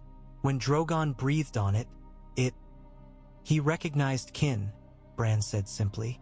You are fire and ice both, Stark and Targaryen. Your blood remembers dragon and wolf. The sword is Valyrian steel, made with Dragonfire in an age when magic was stronger. Now magic is waking again. The dead walk, dragons live, and the steel remembers what it was. So I'm some vessel, Jon said bitterly. A convenient mixing cup for old magics. You're you, Bran said. You made choices. You went to the wall when you could have gone to war in the south. You spared the wildlings when you could have let them die. You killed your own men when you had to. You died and didn't stay dead. The magic chose you because you chose who you are. Azor Ahai, the prince that was promised, the king in the north. These are names men give to shapes they don't understand. At the heart, you're still Jon. My brother. Jon swallowed. Can I break it? He asked quietly. Yes. Tori. The chain. Can I be Azor Ahai without killing anyone I love? Bran's gaze turned inward, as if listening to something very far away. I don't see you plunging your sword into Sansa's heart, he said dryly. Or Daenerys's. Or Ghost's. Jon's hand tightened on Longclaw. But I see you standing on a field of ice. Bran went on softly. Flames all around. The Night King in front of you. Your sword burning so bright it hurts to look at. There is no one else with you. That is the sacrifice, Jon. Not someone else's life. Yours. Again. Jon exhaled slowly. I've died once. You'll die again, Bran said. Someday. Everyone does. The question is whether you'll do it at the right moment. That's comforting, Jon muttered. Comfort is for summer, Bran said. This is winter. He leaned back in his chair, eyes glinting.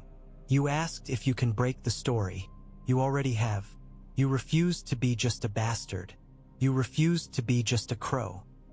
You refused to be just a corpse. Keep doing that, and I think Azor Ahai will be forced to adjust. Jon looked down at Longclaw. The sword lay still, its hilt worn with use. To anyone else, it would have looked like any other Valyrian blade, dead gray, with those strange ripples in the metal. It didn't feel dead in his hand. Thank you, he said. Bran nodded. Try not to die tomorrow, he said. It's not the right time yet. Dawn came hushed and heavy. Snow had fallen steadily through the night, laying a fresh white blanket over frozen mud and trampled ground. The sky was a low, uniform gray, as if the world had been wrapped in wool. The air held that particular stillness that comes before storms and battles. The armies faced each other across the white plain. On one side, Bolton banners fluttered, flayed men swaying grotesquely in effigy. Lines of footmen stood shoulder to shoulder in the snow, shields locked, spears bristling. Archers clustered behind.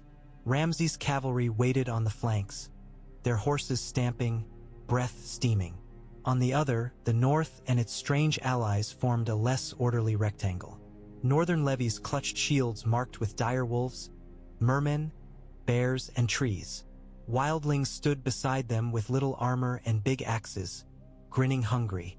Unsullied ranks were precise behind them, an island of discipline amidst the chaos.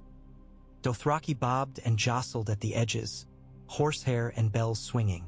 Above, dragons circled. Between them lay a wide expanse of untouched snow. Jon rode to the front. The iron of his crown sat cold and unyielding on his head. Ghost stalked at his stirrup. He could feel every eye on him, Ramsay's included. You don't have to be at the front, Davos said, drawing up beside him, cloak snapping. I do, Jon said.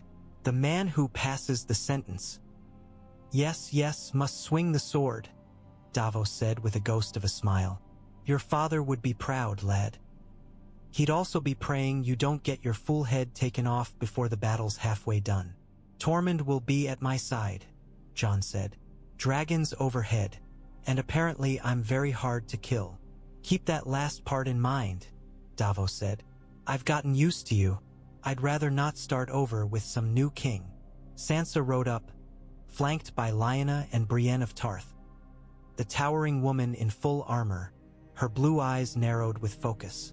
Remember, Sansa said, he'll try to draw you in. He'll make you angry. Don't give him what he wants. Jon thought of the bodies nailed in the barn, of Rickon, laughing in the snow at Winterfell, a blur of wild curls. I remember, he said. Ramsay rode out alone. No flag of truce now. He stopped midway between the armies, drawing his horse up with easy grace. You look well, he called, as if greeting an old friend. For a man who's been dead. Jon urged his horse forward until they were close enough to see each other's eyes clearly. "You won't be," Jon said. Ramsay smiled. "We'll see." Snowflakes clung to his lashes. His gaze flicked upward, to the circling dragons, then down to Jon's hip. "Show me," he said almost lazily. "The magic sword. Light up the sky, Azor Ahai." Jon's hand went to Longclaw's hilt. The fire under his skin stirred. "Not yet," he thought. "Not for you." He did not draw. Ramsay's smile sharpened. "You're learning," he said. "Good. It will make it more fun when you break." He turned his horse and rode back to his lines, raising his hand. Horns blew. The Bolton archers stepped forward. Hundreds of bowstrings creaked. "Shields!" Jon bellowed. Northern lines lifted shields in a ragged wave. Unsullied shields rose in a single smooth motion, forming a bristling wall. Wildlings ducked behind whatever cover they had, laughing recklessly. "Not yet," Jon said under his breath, watching Ramsay's hand. Ramsay held it high, fingers spread, savoring the moment. Then he snapped his hand down. "Loose!" his captains cried. The sky darkened. Arrows hissed like a swarm of angry insects. They arced over the snow, a deadly rain. "Now," Jon said. He yanked Longclaw from its sheath. The sword exploded into flame. Heat roared up his arm, welcome and terrible. The fire burst outward from the blade in a wide fan, as if a dragon had belched from the steel's throat. It licked the air with hungry tongues. Arrows entered that arc of fire and simply ceased. Wood and feather alike flashed into sparks, dissolving to ash before they were halfway through. The air filled with the scent of scorched pitch and burnt fletching. The snow beneath where the flame had washed blackened, then hissed as it refroze. On Jon's left, a section of arrows that fell outside the fires reached thudded into shields and the ground, punching through a few unlucky levies' arms and shoulders. The men screamed and went down, but the line held. A roar went up from the northern side. Not fear, but astonishment. On the Bolton side, a ripple of unease passed through the ranks. Ramsay watched, lips parted, eyes wider than Jon had yet seen them. "Well," Tyrion muttered behind Jon, "that's a neat trick." Jon's arm shook a little. The flame's power was intoxicating. It wanted to keep going, to pour out, to burn. He gritted his teeth and willed it smaller, tighter. The fire obeyed reluctantly, drawing back into the blade until it was a more manageable, ripping glow along the steel. "Remember," he told it silently, "the dead. This is for the dead." Ramsay rallied quickly. He raised his hand again, signaling. The Bolton cavalry began to move, hooves churning the snow, banners snapping. "Here they come," Tormund growled. "Good. I was getting cold." Jon lowered Longclaw. "Hold," he shouted. "Wait for my word." The Bolton riders gathered speed, forming a wedge aimed at the northern center. Their dogs loped ahead, mad with the smell of blood and fear. Jon could hear their snarls even over the rumble of hooves. "Now?" Tormund asked. "Not yet," Jon said. The wedge came on, picking up speed. Riders leaned low over their saddles, lances leveled. Snow flew from pounding hooves. The ground shook. Jon waited, at the last possible moment, when he could see the whites of the horse's eyes, when he could count the individual hairs on Ramsay's hounds. He raised Longclaw high. "Dothraki!" he bellowed. "Now!" A scream answered him, not from men, but from horses. Dothraki riders burst from the northern right, where a slight rise and a copse of old willows had hidden them. They came howling, rocks flashing, bells in their hair ringing madly. Their charge smashed into the flank of the Bolton wedge like a hammer into glass. Horses screamed and went down. Men tumbled. The neat formation shattered, devolving into a chaos of hacking blades and broken lances. At the same time, Tormund roared and led the wildlings forward on the left, crashing into the infantry line.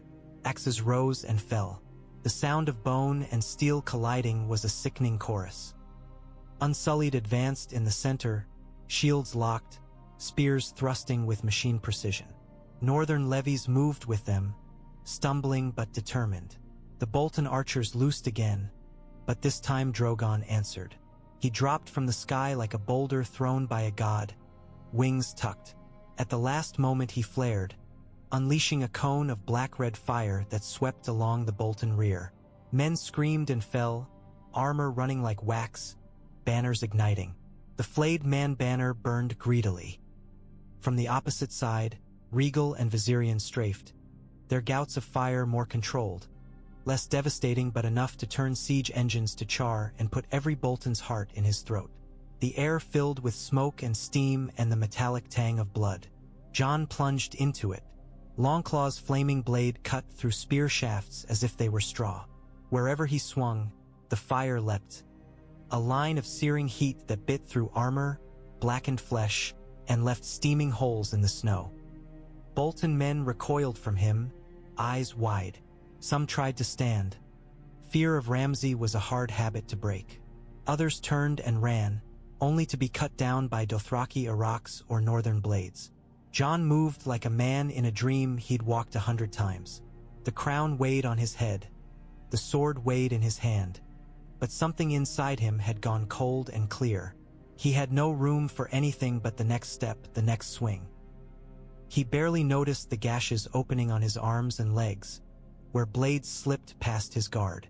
The heat of the sword cauterized some wounds as they came. Others bled sluggishly into his gloves and boots. At some point in the chaos, he found himself face to face with a Bolton man wielding a greatsword, its steel pitted and darkened by weather. "You're the dead king," the man gasped, fear and disbelief warring in his eyes.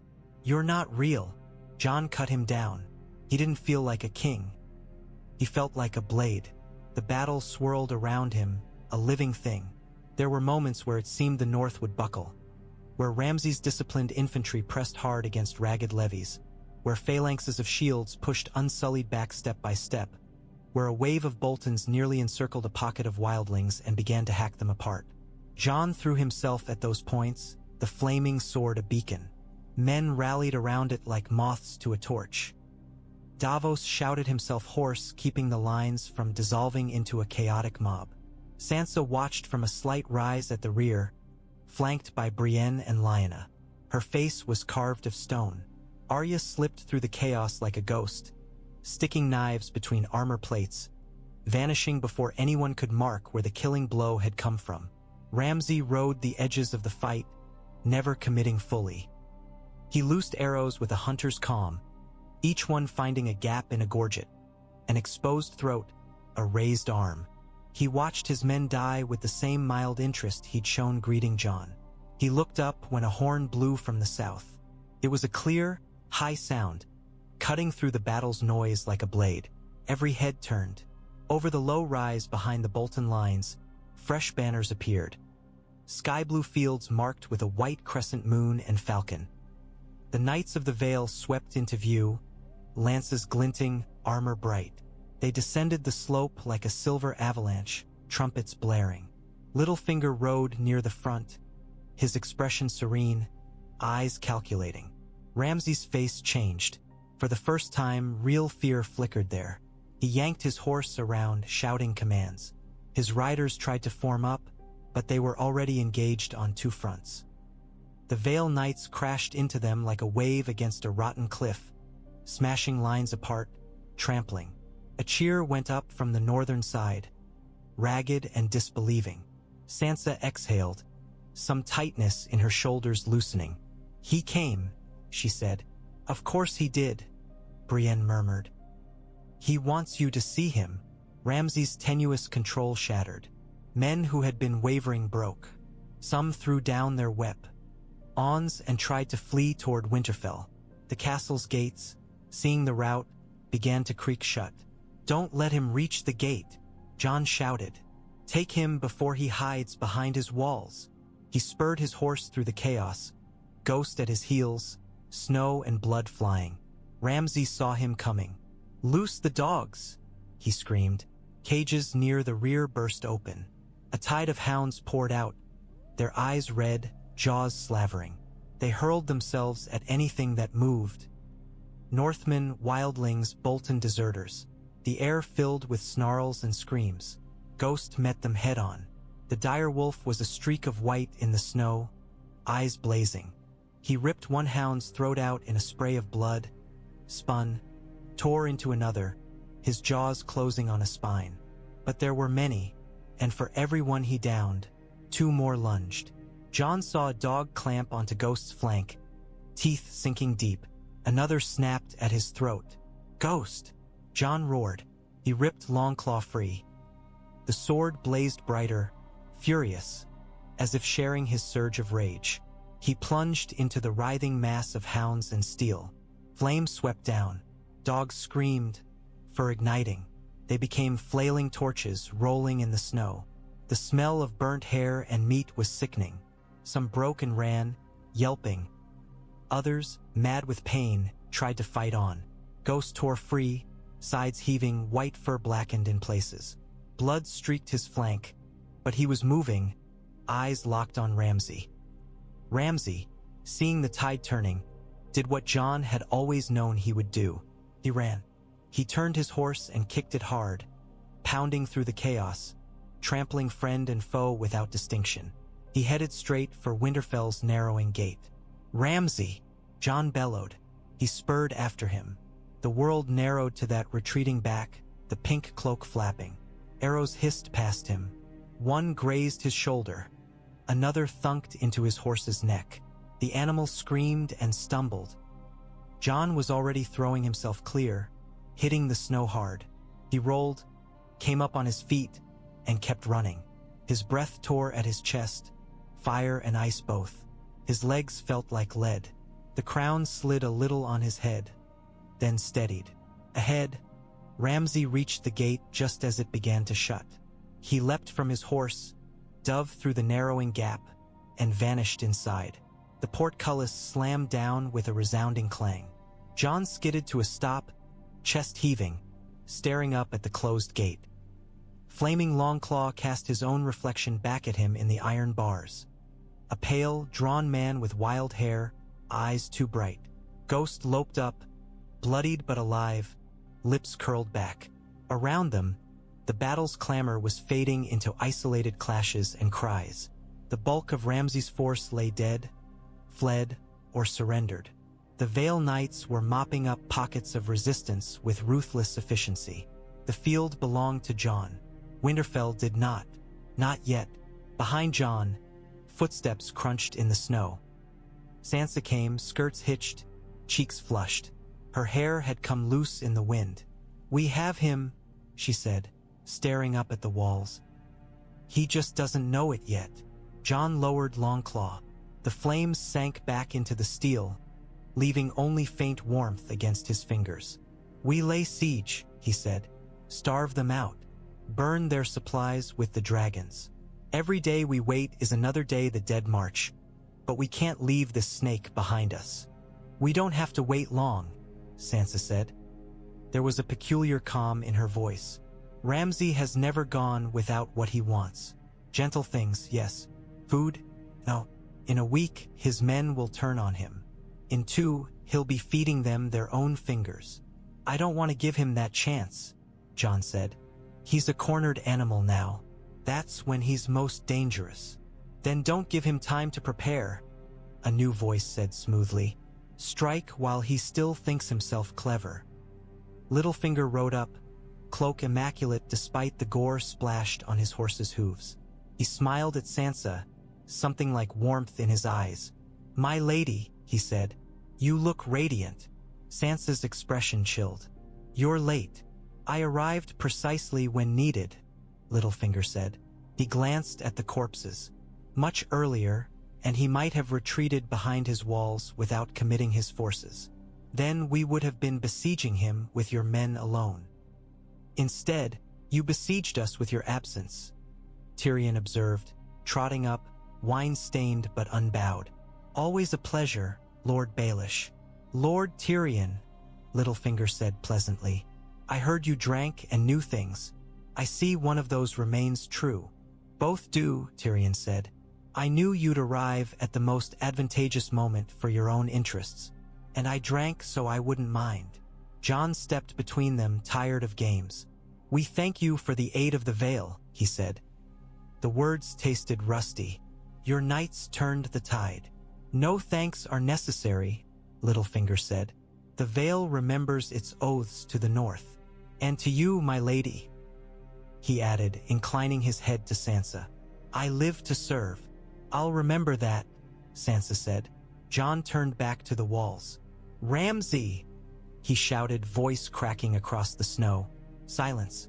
Then, faintly, laughter drifted down, it echoing weirdly from stone. You hear that? Ramsay's voice called. Good battle, brother. Some of my best flayers fell out there. I'll miss them, but I've still got the castle. I've still got food. I've still got hounds who like the taste of Stark. His tone sharpened, slicing the air. I'll wait, he sang.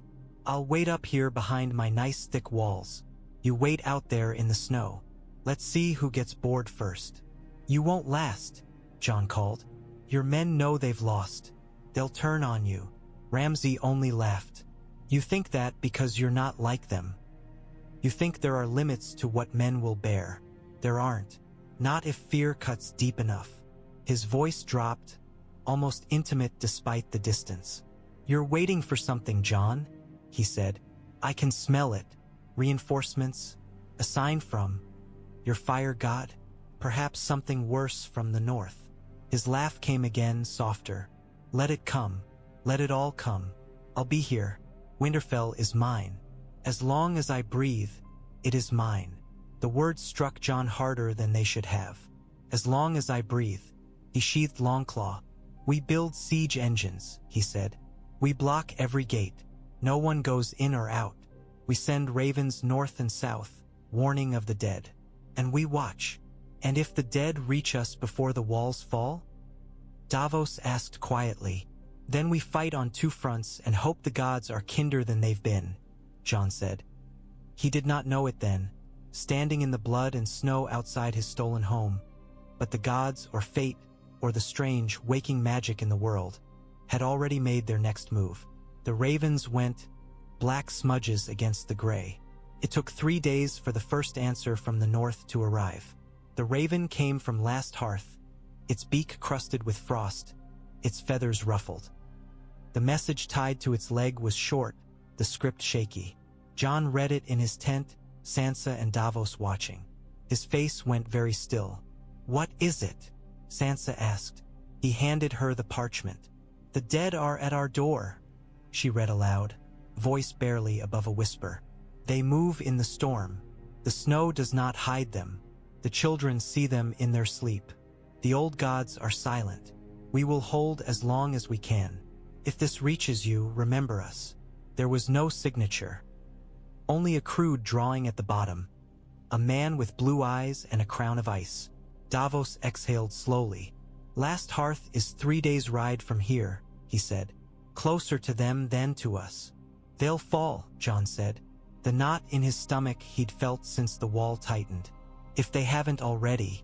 And once they do, the dead will pour south unopposed until they hit us, Davos said. Refugees, if any, will flee this way. With them, fear. And Ramsay will sit in Winterfell laughing while we fight on two fronts, Sansa said. Her hand shook on the parchment.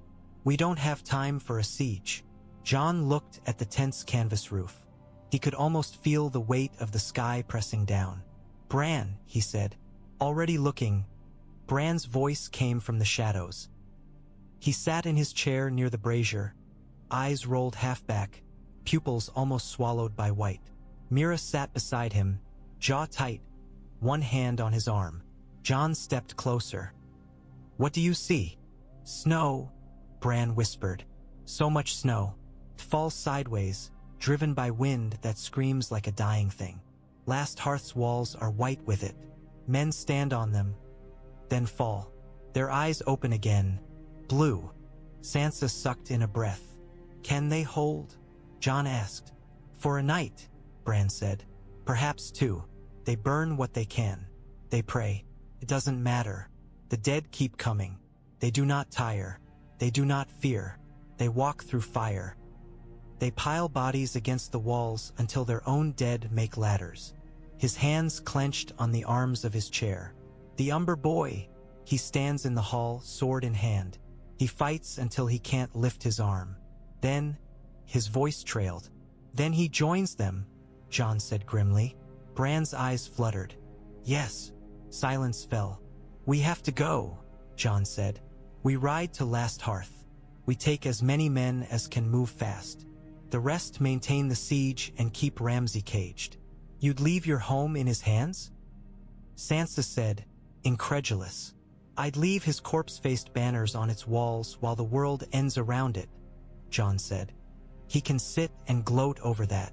The dead are the true enemy. Imagine them with Winterfell at their backs and this army under their command. Sansa closed her eyes briefly. We can't split our forces too thin, Davos warned. If you take too many men north, Ramsay might try a sortie. If you take too few, you'll just die at Last Hearth. We take dragons, Jon said. Sansa looked up sharply. You'd risk them so soon?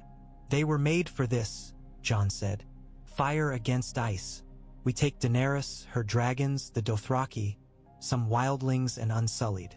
Fast-moving forces. We hit the dead hard, break their momentum, burn as many as we can. Then we fall back to Winterfell and decide if we stand there or retreat. Davos stared at the map, weighing realities. You'd be leaving a queen and a king on the front line, he said. Half the realm's hopes in one open hand. Half the realm's hopes will die if we sit and let Last Hearth fall, Jon said. We have to show the North that we fight for them, that we don't leave them to the dark, even if it costs us. Bran's gaze refocused slowly. You have to go, he said. The dead don't expect dragons. Not there. Not yet. It will hurt them. It will scare him. The Night King can be scared? Sansa asked. Not like men, Bran said. But he notices. He has plans. He does not like when they change. Good, Jon said. Let's change them. He turned to Sansa. You stay, he said. You and Arya. You hold the siege. Keep Ramsay pinned. If he tries anything, you make him regret he was ever born. Her jaw clenched. You'd leave me again? I'd take you if I could, he said. But Winterfell needs a Stark's face at its gates, and someone Littlefinger can't charm into stupidity. Her eyes flicked briefly to the tent flap, where the faint shadow of Littlefinger's feet could be seen pacing outside. He'll want something for this, she murmured. Give him words, Jon said. Give him smiles. Don't give him power. Not yet, she swallowed. And if you don't come back? She whispered. He hesitated only a heartbeat. Then you're the Warden of the North, he said. Queen, lady, whatever you choose. You lead them. Her eyes glistened. You would leave me that burden? I have to, he said. The world won't stop needing someone to fight for it just because I'm gone. You'll do it better than anyone. She stared at him, searching his face for something he wasn't sure he had. At last, she nodded. You come back, she said, with dragons and fire. You come back and finish this. I'll try, he said softly. Later, when he stood with Daenerys before the map, she listened to his plan without interruption. North, then, she said when he finished. Next time someone tells the story, they'll say the Dragon Queen flew into a blizzard and set the sky on fire. It might be the last time someone tells any story, Jon said. She smiled, thin and fierce. You really do know how to cheer a woman, Jon Snow. He almost smiled back. We take Drogon and Rhaegal, she said. Viserion stays. He'll watch Winterfell. If Ramsay tries anything clever, he'll find out how much stone dragons can eat. She pointed at the map. We fly ahead. Your horsemen follow. We hit the dead before they've fully settled around Last Hearth. If we're very lucky, we can break them, scatter them, and buy time. What if we're not lucky? Davos asked. She shrugged one shoulder. Then we burn what we can and run faster than ghosts. Can dragons be killed? Jon asked bluntly. Yes, she said. I watched one die over the Dothraki Sea. A scorpion bolt through the neck. Fell like a star. I felt it die. Her hand clenched briefly. But the Night King doesn't have scorpions. He has other things. Her gaze slid to Bran. He threw a spear of ice once, Bran said, voice distant again. It flew like thought. Killed a dragon in another place. Another time. But time isn't a straight line. It bends. Perhaps that was a future that doesn't happen now. Or one that does, Jon said. Daenerys's eyes were cool. I won't keep my children from the fight they were born for because of a vision, she said. They're not just mine. They're the world's. Then we should move, Jon said, before the world changes again. The storm began as they rode. At first it was only a stiff wind and a few fat snowflakes. Then the wind hardened, turning knife-sharp, and the snow thickened into a blinding white curtain. By the time the towers of Last Hearth appeared as gray ghosts ahead, the blizzard had fully taken hold. It was not a natural storm. Jon had seen winter all his life. He knew the way snow fell when the sky merely wept. The snow came with a purpose. It drove at their faces with malice, stinging eyes, numbing fingers. The wind screamed in a high, uncanny pitch, like 1,000 voices howling at once. Horses stumbled. Men cursed, their words whipped away. The Dothraki, so sure on open, sun-baked plains, hunched in their saddles, eyes narrow slits. Can't see a bloody thing, Davos shouted over the wind, leaning forward in his saddle. We'll ride past the cursed castle at this rate and not know. We won't, Jon shouted back. He could feel it ahead. Not the castle, though that too loomed like a broken tooth, but a presence. Cold, old, watching. Daenerys rode beside him, her face half hidden by a fur-lined hood. Her cheeks were raw with windburn, but her eyes were keen. Drogon hates this, she said, nodding upward. The dragon was barely a shadow in the storm, a darker mass moving through the whirling white. Rhaegal flew somewhere to their left, less visible, his green scales swallowed by gray. They'll see what they hate more when they get closer, Jon said. Fire knows its enemies. They reined in on a rise overlooking Last Hearth.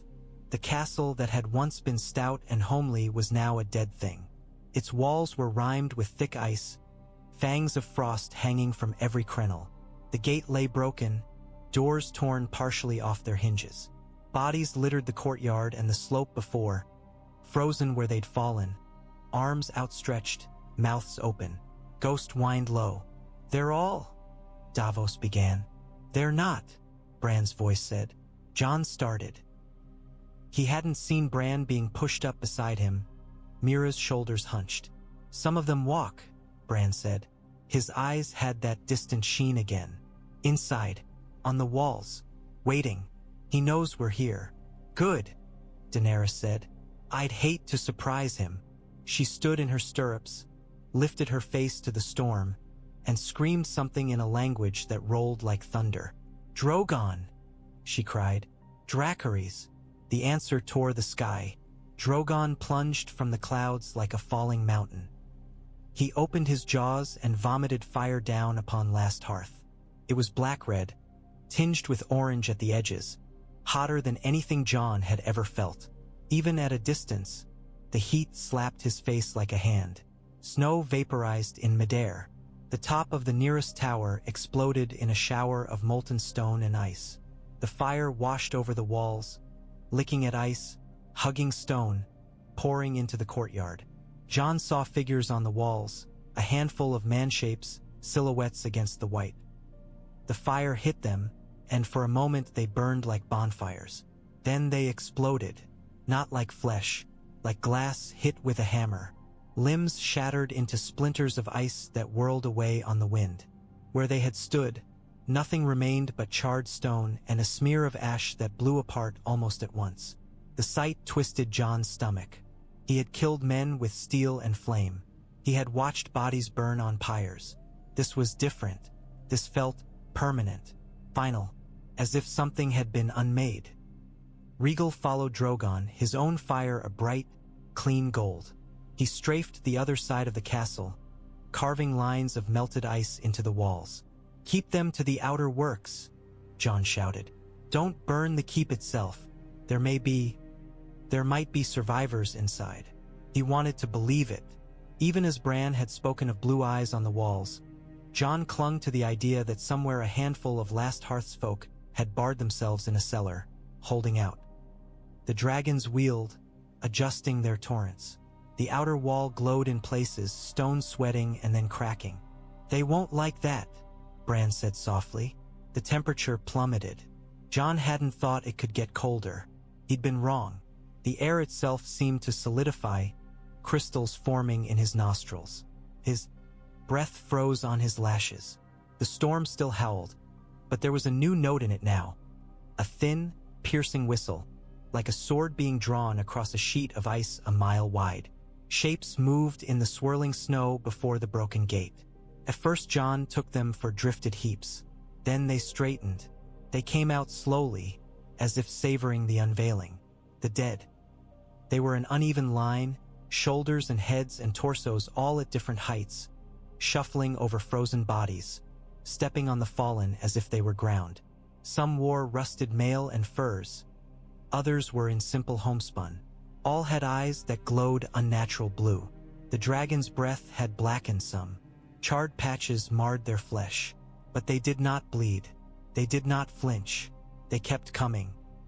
Among them walked larger shapes, taller, slender, their armor pale and strangely organic, like ice that had grown itself. Their hair hung in white, brittle strands. Their eyes were twin shards, white walkers. John's hand went to Longclaw's hilt almost of its own accord. The sword vibrated faintly, as if eager. Then he saw him. The figure that came last did not rush. He walked with the calm of a man on a garden stroll. His crown of icy horns gleamed. His skin was the color of dead frost. The Night King. He stopped just outside the ruined gate, looking up at the dragons wheeling overhead, then at Jon and Daenerys on the rise. Their eyes met. It was like plunging his gaze into a frozen lake. There was no rage in that gaze. No hatred. Only a cold, alien curiosity, as if Jon were an interesting insect crawling too near a boot. The Night King's gaze slid to Longclaw. For the first time, something like recognition flickered there. He lifted one hand. Jon's heart lurched. He remembered Bran's warning, the spear of ice flying like thought. "Move!" he shouted. "Daenerys!" The Night King's hand twisted. Not spear. Wind. The storm convulsed. The already howling blizzard intensified, snow whipping in a frenzy. A wall of white rose between dragons and ground, a spinning column of ice shards and frozen air. Drogon roared, buffeted. He banked, struggling to keep his enormous wings steady. Rhaegal shrieked, veering off, one wingtip catching the turbulence and sending him spinning dangerously for a moment. The dragon's fire belched into the maelstrom and was snatched apart, scattered in tongues that melted snow and nothing else. "He's breaking it," Daenerys whispered, eyes wide. "He's breaking the fire. We have to draw him out," Jon said. "Get him closer. He's stronger through the storm. He's using it like armor." Daenerys's jaw clenched. "Then we go through it," she said. She screamed something in High Valyrian. Drogon answered, plunging lower, wings beating furiously. He dove straight at the wall of snow, jaws opening. "Wait," Jon began. He felt the moment Drogon hit the storm. It was like watching a torch plunged into thick, wet wool.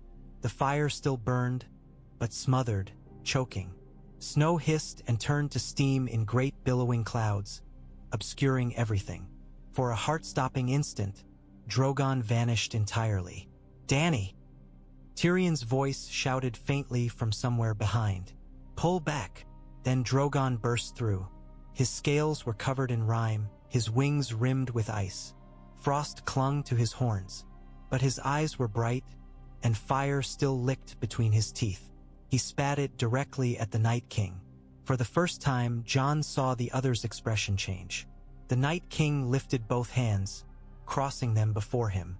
The Dragonfire washed over him like a river of molten light. Ice should have melted. Flesh should have blackened. Instead, something else happened. The air around the Night King fractured. Fine spiderweb cracks spread out from him in all directions, visible only because the Dragonfire filled them with light. It was as if an invisible dome around him had been struck with a hammer. He stepped back once, twice. The ground beneath his feet blackened. His armor steamed, but when the fire passed, he still stood. A fine layer of frost coated him like protective glass. Cracked with a sharp sound, he lowered his arms. His gaze went to Drogon.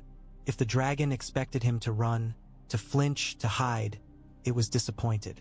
The Night King merely tilted his head. Then he did something Jon had not seen in any vision. He smiled. It was a small thing, a slow, chilling curl of his lips, but it made the storm seem colder. He lifted his hand again, fingers curling. The dead surged forward, not shambling now, running. They came like a wave, a wall of bodies, eyes blazing. They screamed, a sound that merged with the wind, high and thin and endless. "Hold the line," Jon shouted. Unsullied shields. Spears thudded into the ground. Shields slammed together. Wildlings tightened their grips. Longclaw burned in Jon's hand. This, he thought, is what the sword is for. He looked once at Daenerys. She met his eyes across the distance. Snow clung to her lashes. Her mouth was a tight line.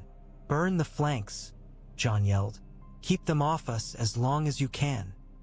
She nodded sharply, then screamed another command to Drogon.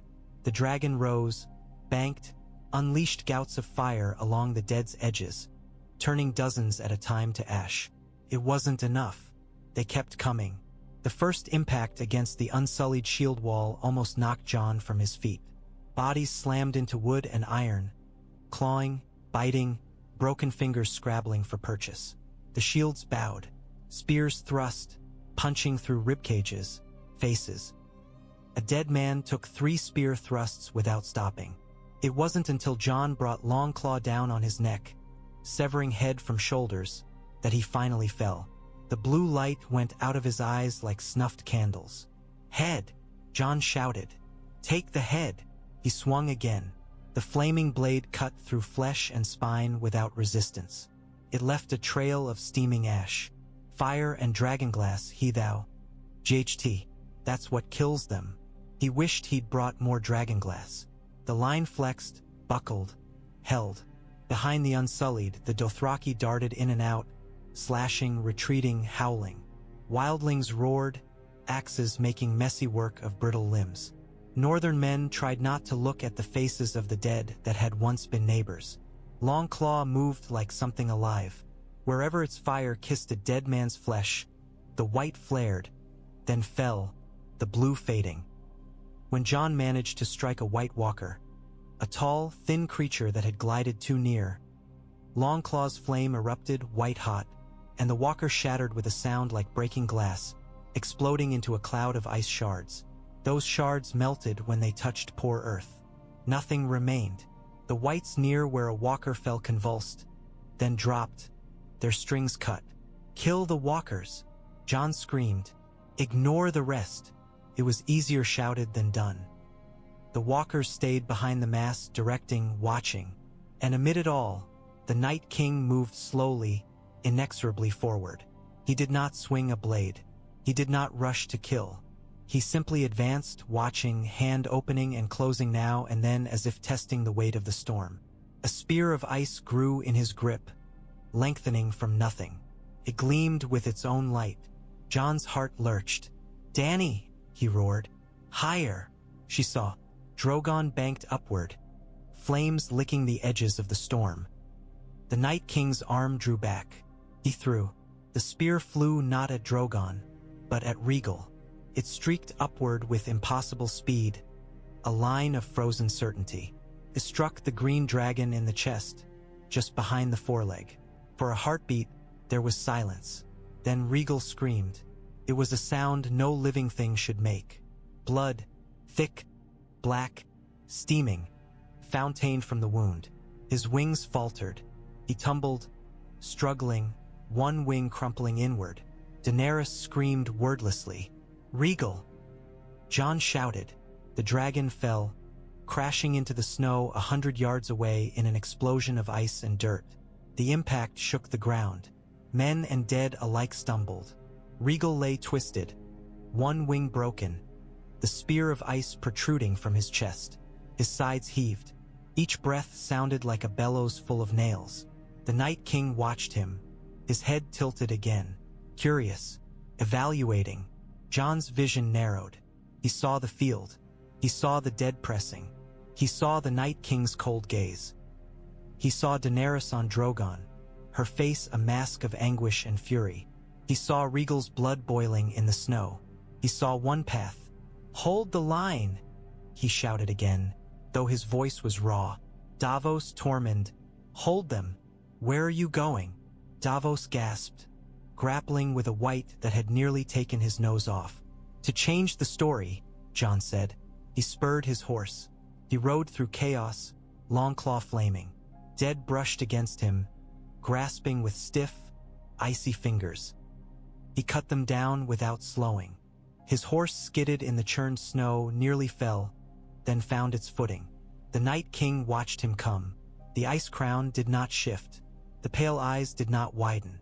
But his hand tightened on the second spear of ice forming slowly beside him. "Jon!" Daenerys shrieked. "Don't!" He heard her. He didn't stop. Prophecy said Azor Ahai killed the woman he loved to make his sword burn. He thought of all the sacrifices made for this battle.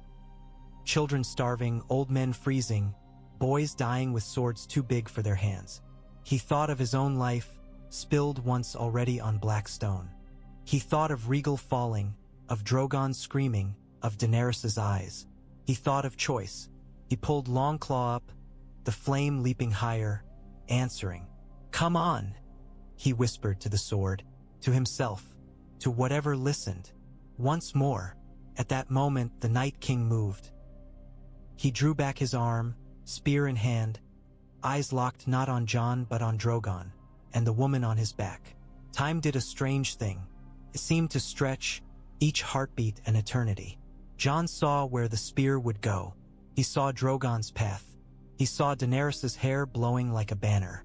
He saw how the story was meant to go. The prince that was promised fails. The Dragon Queen dies. The world freezes. "No," Jon said. He wrenched Longclaw up and hurled himself off his horse. He bent his leap with everything in him, not body, but will. The fire in his veins surged, answering.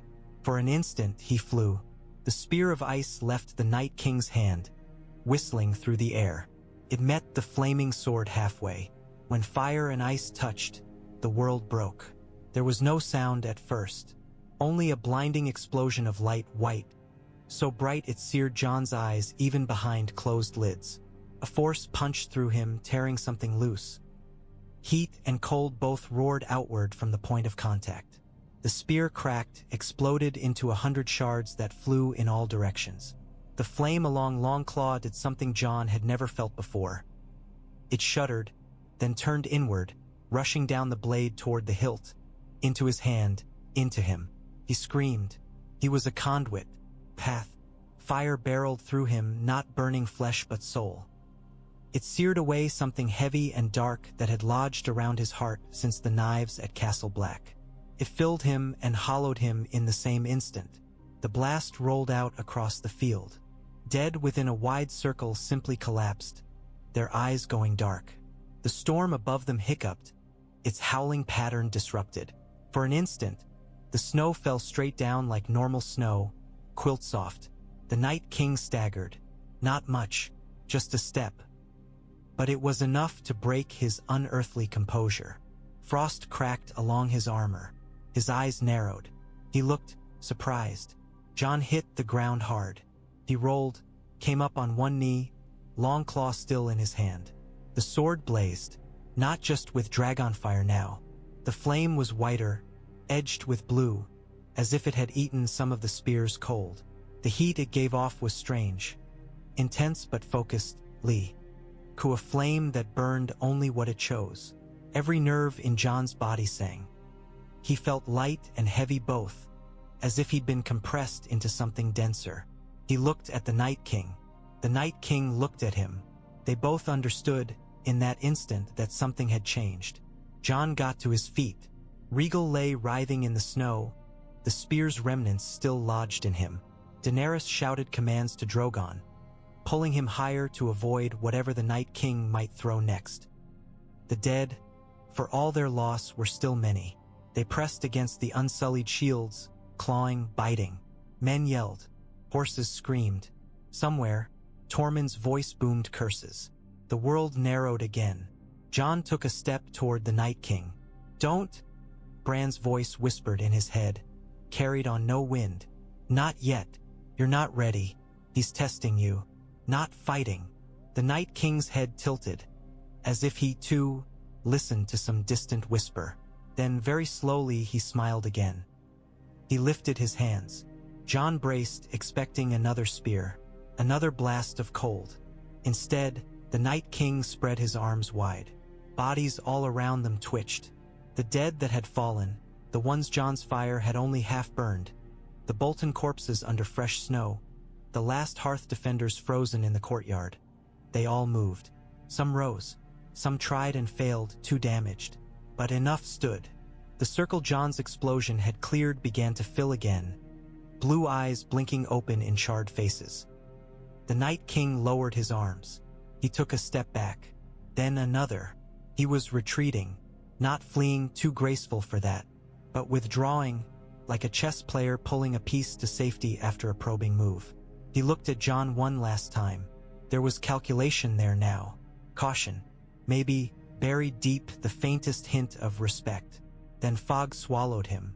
The storm convulsed again, thickening between them. Within seconds, the Night King was a pale blur. Then nothing.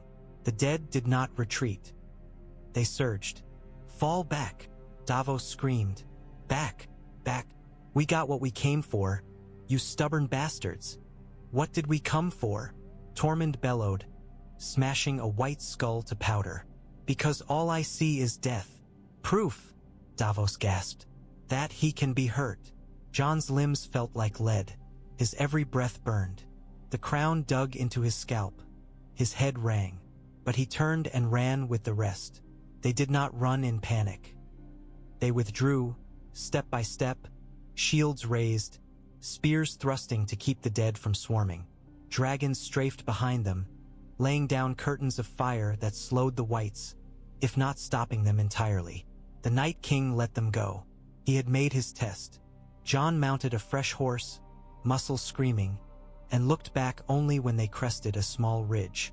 Last Hearth was a black smear behind them, half melted, half frozen. The dead swarmed over its walls, a thick carpet of movement. Above, the storm circled like a living thing. He felt Longclaw in his hand, humming. "We can't beat them like this," Davos panted, drawing up beside him. "Not in the open. Not when he can just raise every man we lose against us." "I know," Jon said.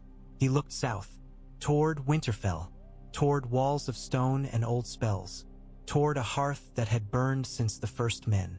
The dead were coming there. They would meet them, but not as old stories said, not as all the prophecies promised. Jon tightened his grip on the blazing sword. "We hold them at Winterfell," he said. "And Ramsay?" Tormund asked.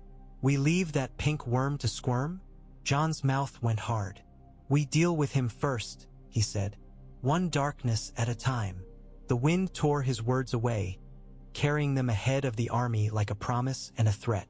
Behind them, at Last Hearth, the dead finished their feast. Ahead, in Winterfell, Ramsay Bolton stroked the head of a hound and smiled at the distant flicker of Dragonfire on the horizon.